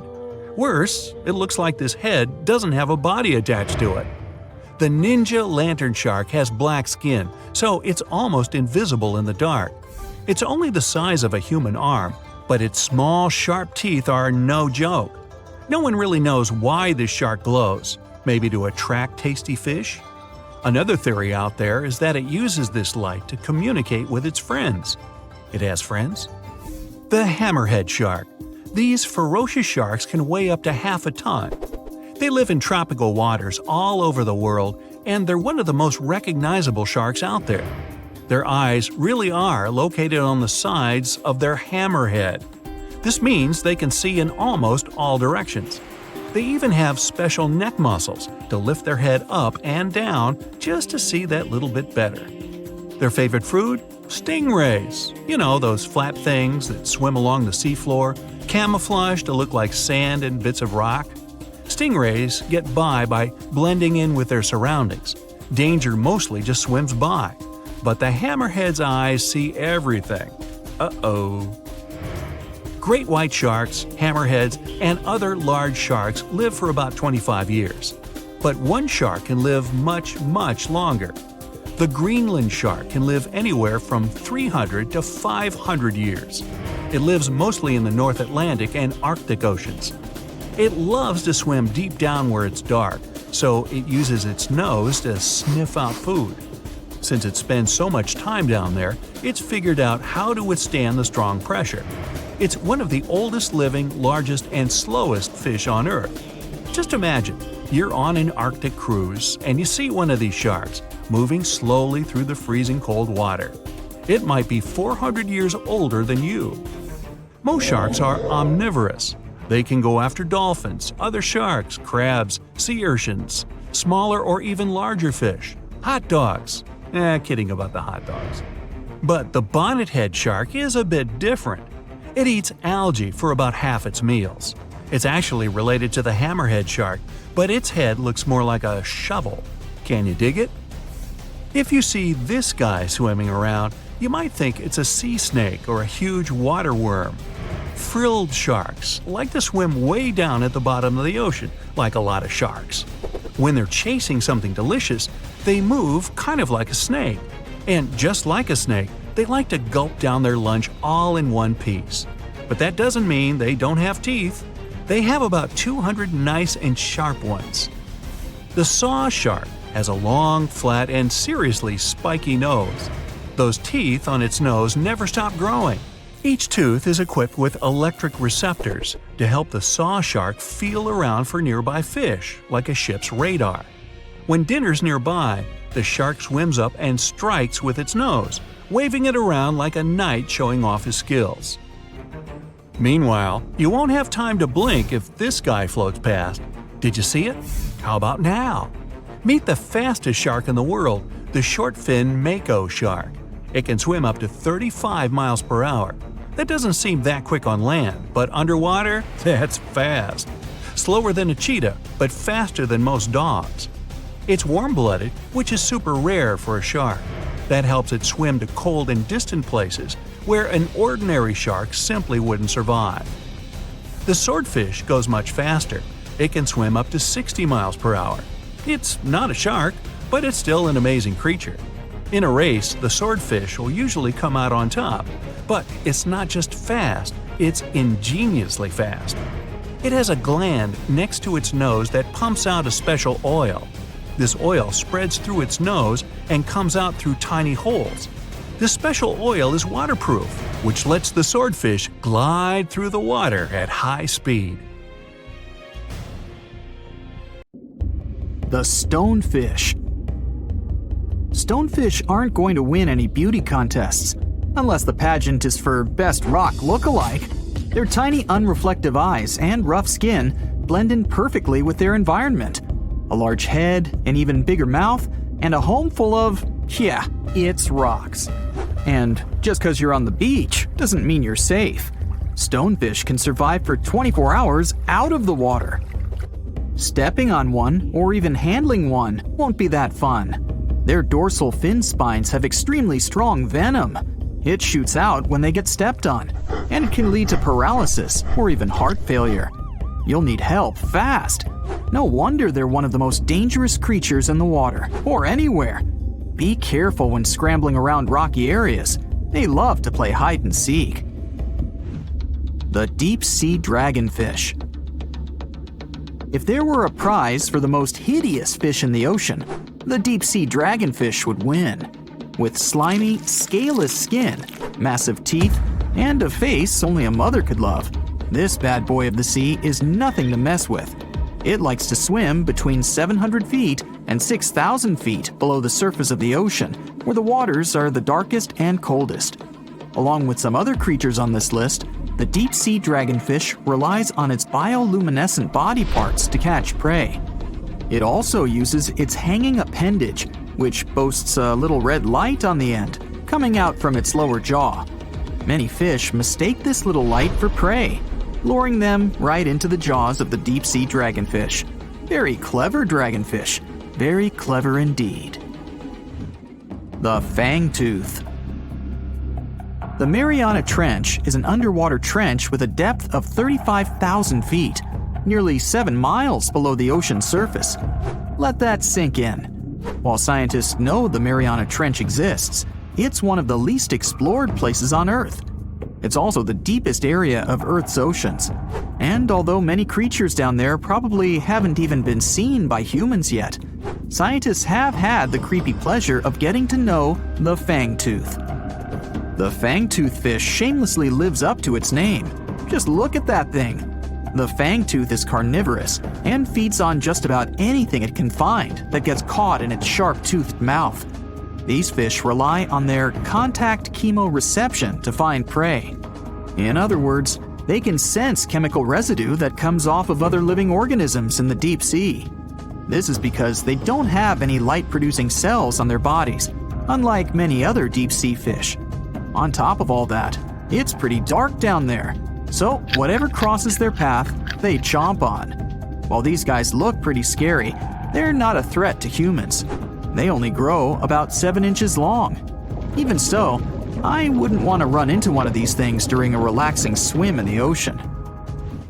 The Dunkleosteus. Strangely enough, This prehistoric fish, known as the T-Rex of the seas, had no teeth. Those were replaced with bony plates that allowed it to have the strongest bite among other monsters of its size. The goblin shark. If you thought the movies about sharks were scary, this next deep-sea creature will make you swear off going for dips in the ocean forever. However, it lives 3,000 feet underwater, so you'll never likely see it face to face. The goblin shark looks like a cross between a shark and a creature from your worst nightmare. These sharks boast a protruding sword-like snout with a jaw that juts out to match. Unlike other sharks that have more of a gray hue, this creepy thing looks not so pretty and pink. Aside from their scary demeanor, what do scientists really know about the goblin shark? Well, not much, except that they can grow up to 18 feet in length. Looks like there's still a lot to learn about these guys, if you dare to. By the way, did you know that sharks don't sleep? Many species have to keep water moving over their gills to get oxygen, so they can't fall into a deep sleep like we do. That's why they stay half awake during rest. Typically, sharks don't even close their eyes. The cookie cutter shark. This shark is a living horror, with lower teeth being big and sharp, while the upper ones are much smaller. When its teeth fall off, the shark eats them to maintain calcium levels. Pretty smart solution for a shark. The frilled shark. Studying the frilled shark is like looking through a portal back to prehistoric times. That's because scientists think that these eel-like sharks haven't changed much since their oldest ancestors roamed the deep sea waters, so they're sometimes referred to as living fossils. These sharks' mouths are filled with a terrifying 25 rows of backward-facing sharp teeth, 300 in total. They're designed to grasp prey and hold them tight so they can't get away, according to early studies of the shark conducted in 1884 and published in the Bulletin of the Essex Institute. Luckily for swimmers, the frilled sharks live between 390 feet and 4,200 feet below the ocean's surface, so they'll probably never run into them. Probably. This is probably the worst nightmare of any dentist. The northern stargazer. Take a look at this cutie. The northern stargazer is definitely not something you'd wish to see on the ocean floor. This horrid creature hides its body under the sand, leaving its face above to wait for prey. The tasseled wobbegong. Here's another carpet shark on our list. It lies low on the bottom of the sea and patiently waits for its prey to come by. The Australian ghost shark. The Australian ghost shark isn't really even a shark, but a very bony fish. It's also a living fossil. It hasn't changed within the last 400 million years. Believe it or not, sharks and humans have a common ancestor that lived around 440 million years ago. Even though we both evolved in our own way, there are still some signs of that connection. For example, the genome of an elephant shark is very similar to humans. The Leopleurodon. This list of terrifying creatures would be incomplete without mentioning the terrifying and prehistoric Leopleurodon. This carnivorous marine reptile existed during the Colovian stage of the Middle Jurassic era and ruled the waters at 9 feet in length. Scientists believe Leopleurodon thrived in this deep-sea trench because of its ability to swim long distances and its 4 paddle-like limbs. While they probably weren't able to propel themselves toward prey like other animals of the area, they did manage to accelerate and attack very ruthlessly and efficiently. Additionally, they relied on their long snouts to smell prey, which leads scientists to believe they didn't rely on sight for hunting. This means they could have thrived in the dark Mariana Trench. Around 150 million years ago, Leopleurodon became extinct due to competition for prey against other thriving marine reptiles. And I think I speak for all of us when I say, thank goodness for that. considering that scientists have only explored 5% of the ocean floor and found some of the scariest sea creatures imaginable. One can only dream of what other animals reside in the deep sea waters. Perhaps it's best to keep them in your imagination. Am I right? The megamouth shark. This shark is a filter feeder, and it's friendly to humans, although its huge mouth can look quite threatening. Like basking sharks, it swims with its mouth constantly wide open, as if it were on Twitter. The gulper eel. This deep-sea eel has an easily distended belly that allows it to swallow prey twice its size in a single monstrous bite. They have very unusual jaw shapes and can reach about 2 to 3 feet in length. Do you see that large log near the ocean floor? Maybe it's part of an old ship. Treasure, gold, diamonds, I'm rich! Well, as you get closer, you notice something. It's swimming! It's not a shark or a dolphin, it's a saltwater crocodile. Now don't panic. If you bump into one of these reptiles in the sea, it's unlikely it'll think of you as food. Crocodiles have a special valve in their throat that stops them from drowning underwater, but that doesn't mean they can't bite. Usually, they're heading to a nearby island, and the quickest way there is to body surf. They can't really take the ferry, you know. Watching one from a distance should be okay. Just don't swim to shore right away. They love to ambush their lunch in shallow water. If there's one time I'd want to see a great white shark, it's when I'm diving with crocodiles. They'll gladly take a crocodile-sized nibble, given the right motivation. Welcome, dear listeners, to another episode of our exploration series. Today, we're diving deep into a world that is closer to us than the moon, yet remains largely unexplored. A world that covers over 70% of our planet's surface, yet we've only scratched the surface of its mysteries. Yes, you guessed it right. We're talking about the vast, the deep, the beautiful, and the mysterious, our oceans. Despite our technological advancements, we've explored just a mere 5% of these underwater worlds. To put that into perspective, more people have set foot on the moon than have ventured into the deepest part of our oceans, the Mariana Trench. So, buckle up as we embark on this fascinating journey, exploring the depths of our oceans, the creatures that inhabit it, the unique phenomena that occur beneath the waves, and the challenges we face in uncovering these underwater secrets. Stay tuned as we dive deeper than ever before into the mysteries of our blue planet. Let's make pause for a moment and consider the immense pressure and depth that we're dealing with. It's easy to forget when we're standing on the shore, watching the waves gently lap against the sand, that beneath the tranquil surface of the sea lies a world that is as alien to us as the surface of another planet. Imagine, if you will, descending into the ocean. As you go deeper, the light from the sun fades, replaced by an all-encompassing darkness. The weight of the water above you increases, and with it the pressure. This is a world where the pressure isn't just a metaphorical weight on your shoulders, but a literal one. At greater depths, the pressure is so intense that it's harder to send people to the bottom of the ocean than to send them into space. Yes, you heard it right. Space, the final frontier for many, is easier to reach than the depths of our own oceans. In space, as we ascend through the Earth's atmosphere, the pressure drops to zero. But in the ocean, it's a different story. The deeper you go, the greater the pressure, reaching levels 1,000 times greater than on land. It's like having hundreds of elephants standing on your head. It's a world where human beings, as we are, cannot survive. Yet despite these extreme conditions, life thrives. Creatures of the deep have adapted to survive in this high-pressure environment, leading to a biodiversity that is as stunning as it is surprising. But for us, to explore these depths, we need to overcome these challenges. We need to build machines capable of withstanding these pressures, and we need to find ways to protect ourselves from the crushing weight of the water above us. As we delve deeper into our exploration, we encounter a fascinating phenomenon: the shifting of oceans and continents.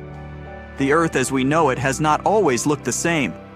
Over millions of years, The continents have drifted apart and come together in a slow dance orchestrated by the movements of the Earth's crust. The Atlantic Ocean, for instance, is a testament to this incredible geological process. It was formed when the North and South American continents separated, creating a vast body of water in between. And even now, it continues to grow, expanding at a rate of about 2 inches per year. On the other hand, the Pacific Ocean, the largest and deepest of Earth's oceanic divisions, is slowly shrinking.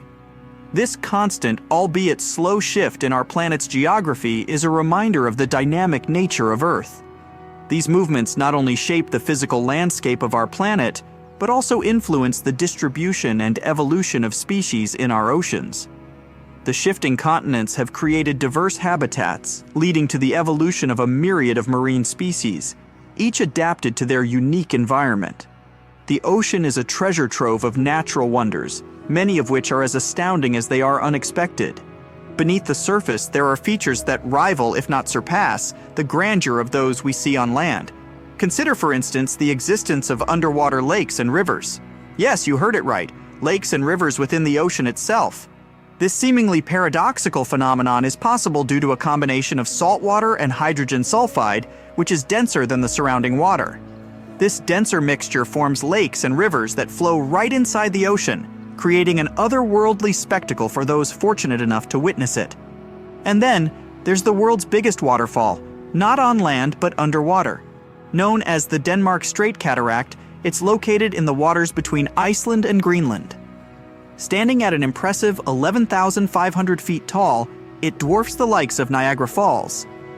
This underwater waterfall is possible because cold water is denser than hot water, causing it to drop into the much warmer Erminger Sea. But the wonders don't stop there.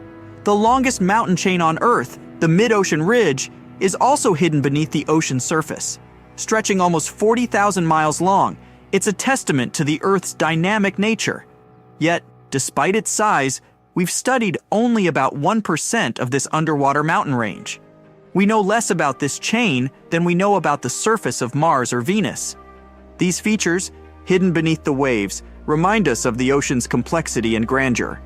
They challenge our understanding of the natural world and invite us to explore further, to uncover more of the ocean's secrets. As we journey deeper into the ocean, we encounter the true stars of this underwater world, the marine life. The ocean is teeming with a diversity of life forms that is as breathtaking as it is varied. From the smallest plankton to the largest whale, each creature plays a vital role in the complex web of life that exists beneath the waves. Consider the corals, not just a single organism, but a bustling community of life. These underwater cities provide shelter, food, and breeding grounds for a multitude of marine species. They are the rainforests of the sea, teeming with biodiversity. Then there are the algae, the unsung heroes of our planet. These microscopic organisms produce about half of the world's oxygen through photosynthesis, a process that also absorbs carbon dioxide, helping to mitigate climate change. The ocean is also home to some of the most fascinating creatures on Earth. Take the octopus, for example. This intelligent invertebrate has 3 hearts, 9 brains, and can change both its color and texture in a split second to blend in with its surroundings. Or the Antarctic fish, which have developed natural antifreeze proteins to survive in the icy waters of the Southern Ocean. These proteins prevent ice crystals from forming in their blood, allowing them to thrive in conditions that would be lethal to most other fish. And let's not forget the sharks, the apex predators of the ocean. With their streamlined bodies and highly developed senses, they are perfectly adapted for a life of hunting in the ocean. These are just a few examples of the incredible diversity of marine life in our oceans. Each species, each individual, is a testament to the power of evolution and the adaptability of life. The more we learn about these creatures, the more we realize how much more there is to discover. As we venture further into the depths of the ocean, we encounter creatures that seem to belong more to the realm of science fiction than the natural world. These deep-sea dwellers have adapted to survive in an environment that is among the most inhospitable on Earth. Take, for instance, the goblin shark. With its long, flattened snout and protruding jaws filled with nail-like teeth, it's a creature that seems to have been plucked straight out of a nightmare. Yet, it's perfectly adapted to its deep-sea environment, using its unique jaws to snatch up prey in the dark depths. Then there's the fangtooth, a fish that, true to its name, boasts some of the largest teeth of any fish in the ocean, relative to its body size. Despite its fearsome appearance, the fangtooth is quite small and harmless to humans. The frilled shark, another deep-sea dweller, is often referred to as a living fossil because its primitive features have changed little over millions of years. With its serpentine body and fringed gills, it's a striking reminder of the diversity of life in the deep sea. And let's not forget the Mariana snailfish, a species that calls the deepest part of the Mariana Trench home. Living at a depth of 24,000 feet, it's the deepest living fish ever discovered. In this extreme environment where the pressure is 1,000 times greater than at sea level, the snailfish thrives, demonstrating the incredible adaptability of life. These deep-sea creatures, with their alien-like appearances and incredible adaptations, challenge our understanding of what life can endure. They remind us that even in the harshest conditions, life finds a way to thrive. As we continue our exploration, we encounter a surprising fact about our oceans. They are, quite literally, a gold mine. It's estimated that there are about 20 million tons of gold dispersed throughout the oceans. However, before you start planning your underwater treasure hunt, there's a catch. The gold in the ocean isn't clustered together in easy-to-find nuggets or veins. Instead, it's spread throughout the ocean's waters, at a concentration of about 13 billionths of a gram per liter of seawater. To put that in perspective, you would need to process over 50 million liters of seawater to collect a single gram of gold. That's about 20 Olympic-sized swimming pools for a piece of gold that would barely cover your fingertip.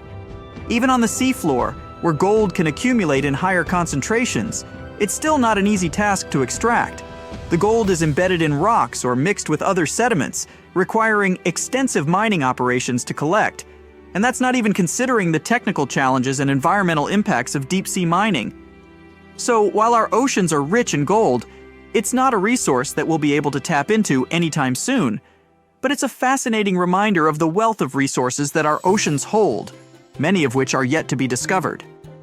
As we delve deeper into the mysteries of the ocean, let's turn our attention to a peculiar phenomenon that has puzzled scientists for decades, a unique sound known as the bloop. In 1997, researchers detected a loud, ultra-low frequency sound in the Pacific Ocean. The sound was so powerful that it was picked up by sensors nearly 3,000 miles away. The sound was dubbed the bloop, and for many years its source remained a mystery. The sound was unlike anything researchers had heard before. It was too loud to be caused by a ship or a submarine, and it didn't match the sounds made by any known marine animal. This led to wild speculations about its source, with theories ranging from giant sea monsters to underwater alien bases. However, after years of investigation, scientists were able to solve the mystery of the bloop. The sound was not caused by a giant sea creature or an alien base, but by an ice quake, a large iceberg cracking and breaking away from an Antarctic glacier. The sound of the ice quake traveled through the water, where it was picked up by the listening devices thousands of miles away. The story of the bloop is a reminder of the many mysteries that still exist in our oceans. Even with all our technology and knowledge, there are still things in the ocean that can surprise and puzzle us. As we journey further into the depths of the ocean, we arrive at a place that is as remote as it is fascinating. Point Nemo. Named after Captain Nemo, a character from Jules Verne's 20,000 Leagues Under the Sea, Point Nemo is the oceanic pole of inaccessibility. In simpler terms, it's the point in the ocean that is farthest from land. Located in the South Pacific Ocean, Point Nemo is about 1,450 nautical miles from any land. To give you a sense of just how remote it is, the closest humans to Point Nemo are often the astronauts aboard the International Space Station, which orbits the Earth from a distance of about 258 miles. This remoteness makes Point Nemo one of the least disturbed places on Earth. It's a place of profound solitude, where the vastness of the ocean can truly be felt. But despite its isolation, Point Nemo is not devoid of life. Microorganisms known as extremophiles, which thrive in extreme conditions, can be found in its waters. Point Nemo also serves as a spacecraft cemetery. Due to its remote location, space agencies around the world use it as a dumping ground for decommissioned satellites and space stations. These spacecraft, some of which carry traces of extraterrestrial material, sink to the bottom of the ocean, adding another layer of intrigue to this remote location. Our journey takes us now to the deepest point of the ocean, a place so remote and inhospitable that it has been visited by fewer people than have walked on the moon. This is the Challenger Deep, located in the Mariana Trench in the western Pacific Ocean. Named after the HMS Challenger, which conducted the first scientific survey of the trench in 1875, the Challenger Deep is about 36,000 feet deep. That's nearly 7 miles straight down. To put that into perspective, if you were to place Mount Everest at the bottom of the Challenger Deep, its peak would still be over a mile underwater. The pressure at the bottom of the Challenger Deep is over 1,000 times greater than at sea level, and the temperature is just above freezing. Despite these extreme conditions, life has found a way to thrive.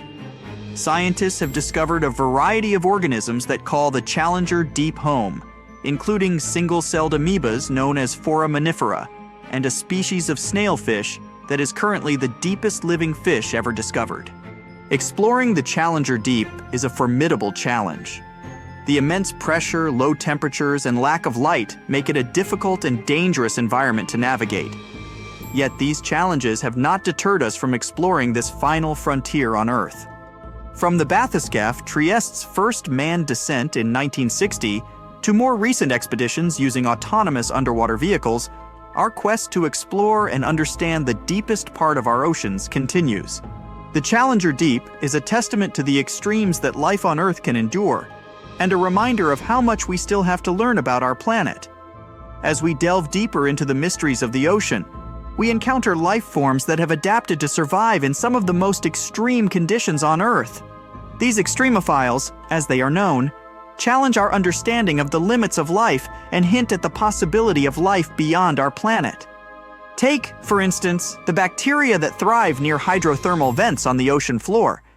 In these seemingly inhospitable environments, where the water is superheated and the pressure is immense, these microorganisms not only survive but thrive. They have evolved to use the chemicals spewing from the vents, such as sulfur and methane, to generate energy in a process known as chemosynthesis. Then there are the organisms that inhabit the Challenger Deep, the deepest part of the Mariana Trench. Here, in the pitch-black depths, under pressures 1,000 times greater than at sea level, life has found a way. From single-celled amoebas to the Mariana snailfish, these creatures have adapted to survive in an environment that would be lethal to most other forms of life.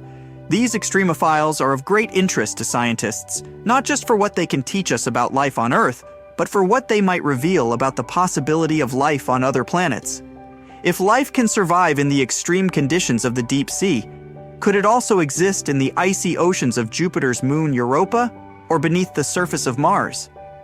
As we continue our journey through the depths of the ocean, it's important to acknowledge the tools and technologies that make our exploration possible. These devices, designed to withstand the extreme conditions of the deep sea, allow us to venture where humans cannot go, revealing the mysteries of the ocean to us. One such tool is the deep sea submersible. These vehicles, which can be manned or unmanned, are designed to withstand the immense pressure of the deep sea. They are equipped with strong lights to illuminate the dark depths and cameras to capture images and videos. The bathyscaphe Trieste, which reached the bottom of the Challenger Deep in 1960, and the Deep Sea Challenger, which made the same journey in 2012, are examples of manned submersibles. Then there are the remotely operated vehicles, ROVs, which are controlled from a ship on the surface. ROVs can stay underwater for much longer than manned submersibles and are often used for detailed scientific research and exploration. They are equipped with robotic arms to collect samples and high-definition cameras to document their findings. Autonomous underwater vehicles, AUVs, like the Nereus, are another important tool for deep-sea exploration. These vehicles can operate without a tether to the surface, allowing them to explore areas that are difficult to reach with other methods.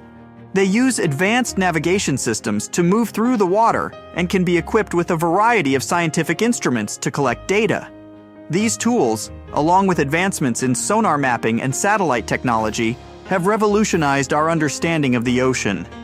they have allowed us to explore deeper and with more precision than ever before, revealing a world that was once completely hidden from view. As we draw our journey to a close, we are left with a sense of awe and wonder at the vastness and complexity of our oceans. We've journeyed from the sunlit surface to the darkest depths, encountering along the way a world teeming with life and filled with mysteries yet to be solved. We've learned about the immense pressures and low temperatures that characterize the deep sea and the remarkable creatures that have adapted to survive in these extreme conditions. We've discovered underwater lakes and rivers, the world's biggest waterfall and the longest mountain chain, all hidden beneath the waves. We've marveled at the diversity of marine life, from the smallest plankton to the largest whale, and the crucial role they play in our planet's ecosystem. We've also learned about the challenges we face in exploring this final frontier on Earth. The deep sea is a harsh and unforgiving environment, and it takes a great deal of ingenuity and courage to venture into its depths. But as we've seen, the rewards are well worth the effort. Each new discovery brings us closer to understanding our planet and our place in it. As we conclude this journey, let's remember that our exploration of the ocean is far from over. There are still many mysteries to unravel, many species to discover, and many challenges to overcome. The ocean, with its vastness and depth, reminds us of the infinite possibilities that await us. It invites us to keep exploring, to keep learning, and to keep marveling at the wonders of our blue planet. Thank you for joining us on this journey. Until next time, keep exploring, keep questioning, and keep marveling at the wonders of our world.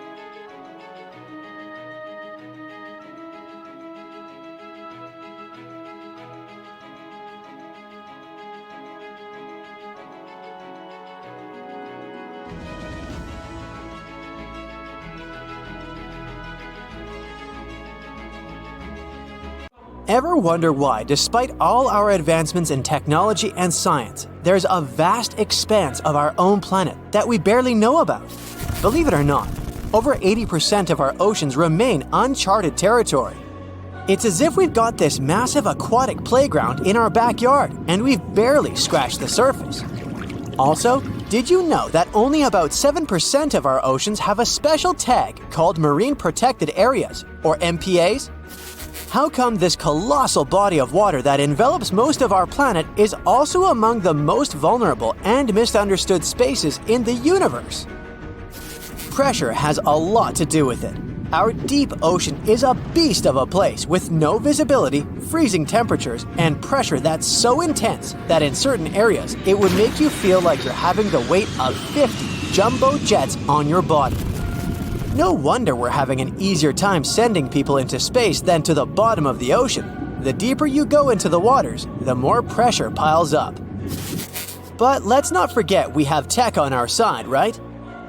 Scientists now use these cool satellite technologies that track the color of the ocean to check how much phytoplankton is there, for example. Why is this important, you might ask? Because these little plant-like critters are actually pretty major players in our big blue oceans. In the grand scheme of things in the aquatic world, phytoplankton is like the bedrock of the ocean food chain. It gives life to almost everything, from the tiny zooplankton, which are animal-like microorganisms, to those colossal, magnificent whales.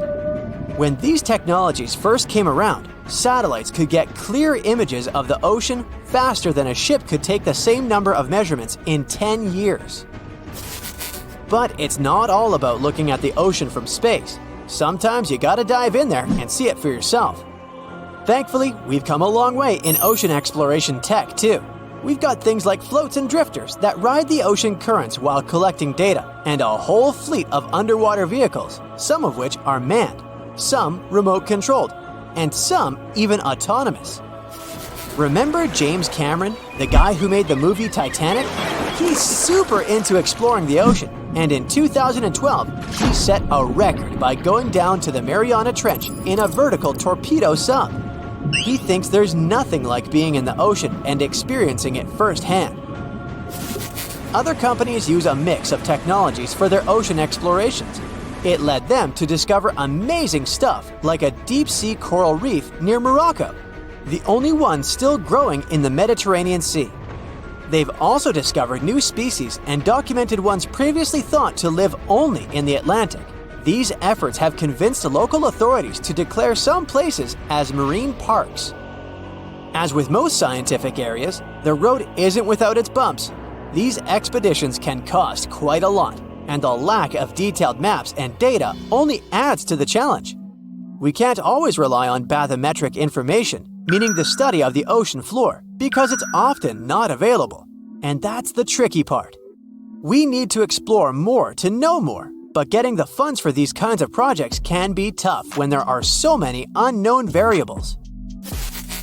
One particular company's explorations have helped protect nearly 4 million square miles of ocean so far. The data they collect during their expeditions is invaluable. It's used to identify new species, locate vulnerable habitats, and even show where threatened species are being overlooked. Their work helps dismiss excuses from local authorities who claim they lack the necessary information to establish more MPAs. The same company supports a goal known as 30 by 30, aiming to protect 30% of our oceans by 2030. It's a big target, and there's a long road ahead, but ongoing ocean exploration can provide the proof needed to keep more of our oceans safe. We also need to set aside areas for protection and research, even when we don't have all the facts just yet. On that note, some cool scientists have recently stumbled upon a gigantic and mysterious world beneath the Pacific Northwest coast's ocean floor. The best part is, this massive realm of life is pretty much cut off from the rest of the world above, making it like a secret underground club that only the best microbiologists have access to. Picture an active city, except the city is microscopic cracks in the basalt rocks of our oceanic crust, and its residents are microbes. These tiny creatures aren't like you and me. They don't rely on sunlight or the organic products of land and water ecosystems for sustenance. Instead, they thrive on chemical reactions with rocks and seawater. Scientists call this type of life chemosynthetic, which sounds complicated, but it basically means life sustained by chemical reactions. While this sort of life has been found deep in mines and around seafloor hydrothermal vents, the scale at which these creatures are found under the oceanic crust is unprecedented. It might even be the most extensive ecosystem on Earth. A geomicrobiologist from Denmark was part of the team that made this discovery. He claimed that over 50% of our planet's surface is oceanic crust, which is an average of 4 miles thick. Imagine the size of this chemosynthetic party happening down there. This discovery didn't happen overnight. Since the 90s, scientists have found weird tiny holes in the basalt rocks that make up much of Earth's outer crust. They seem like they might have been made by bacteria, but hey, there was supposed to be no life there. I mean, imagine trying to survive in a place that's hot, deep, dark, dense, and mostly devoid of the organic compounds we need for life. Yet, here they are. In the following years, more pieces of the puzzle fell into place. Scientists found that the oceanic crusts had different conditions at the centers and edges. At the centers, rocks are jam-packed with energy-rich compounds that support these tiny life forms. But by the time they reach the edges, these chemicals are all gone. Fast forward to now, and it's time to put the puzzle together. A microbial ecologist from the University of North Carolina worked on this research and says we now have solid evidence of microbial life in the cracks and crevices of deep ocean basalt. The next question scientists asked was, how far does this life extend? Researchers collected samples of crust from a plate roughly 120 miles off of Washington's coast, drilling deep beneath the ocean's surface. What they found down there was remarkable. The life down there runs on a unique fuel, hydrogen. Yep, in the absence of sunlight, hydrogen provides the energy for all their biological processes. These microbes use hydrogen to transform carbon dioxide into organic matter. This matter and other byproducts, like methane, then fuel other organisms, creating a network of life. Of course, the life down there isn't as complex as the one we know up here. Scientists doubt there will be any multicellular life under the ocean because it's too hot and energy poor. But hey, who knows? This universe under our oceans still has a lot to reveal. This whole thing is significant for many reasons. First, it confirms that life can exist in places without oxygen, which changes our perspective on where we can find life. This makes us wonder if life could exist under similar conditions on other planets, where surface conditions might be too harsh. The implications on Earth are also profound. If a large portion of life exists in the oceanic crust, then our understanding of life on our own planet could be completely changed.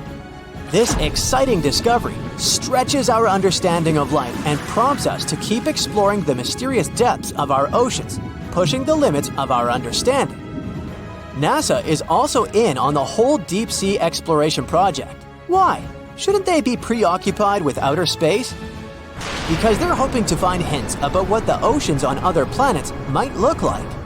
NASA specialists are really hopeful that by unearthing underwater secrets, we can solve some of the big questions about space. Plus, they're testing some nifty equipment for future journeys across our solar system.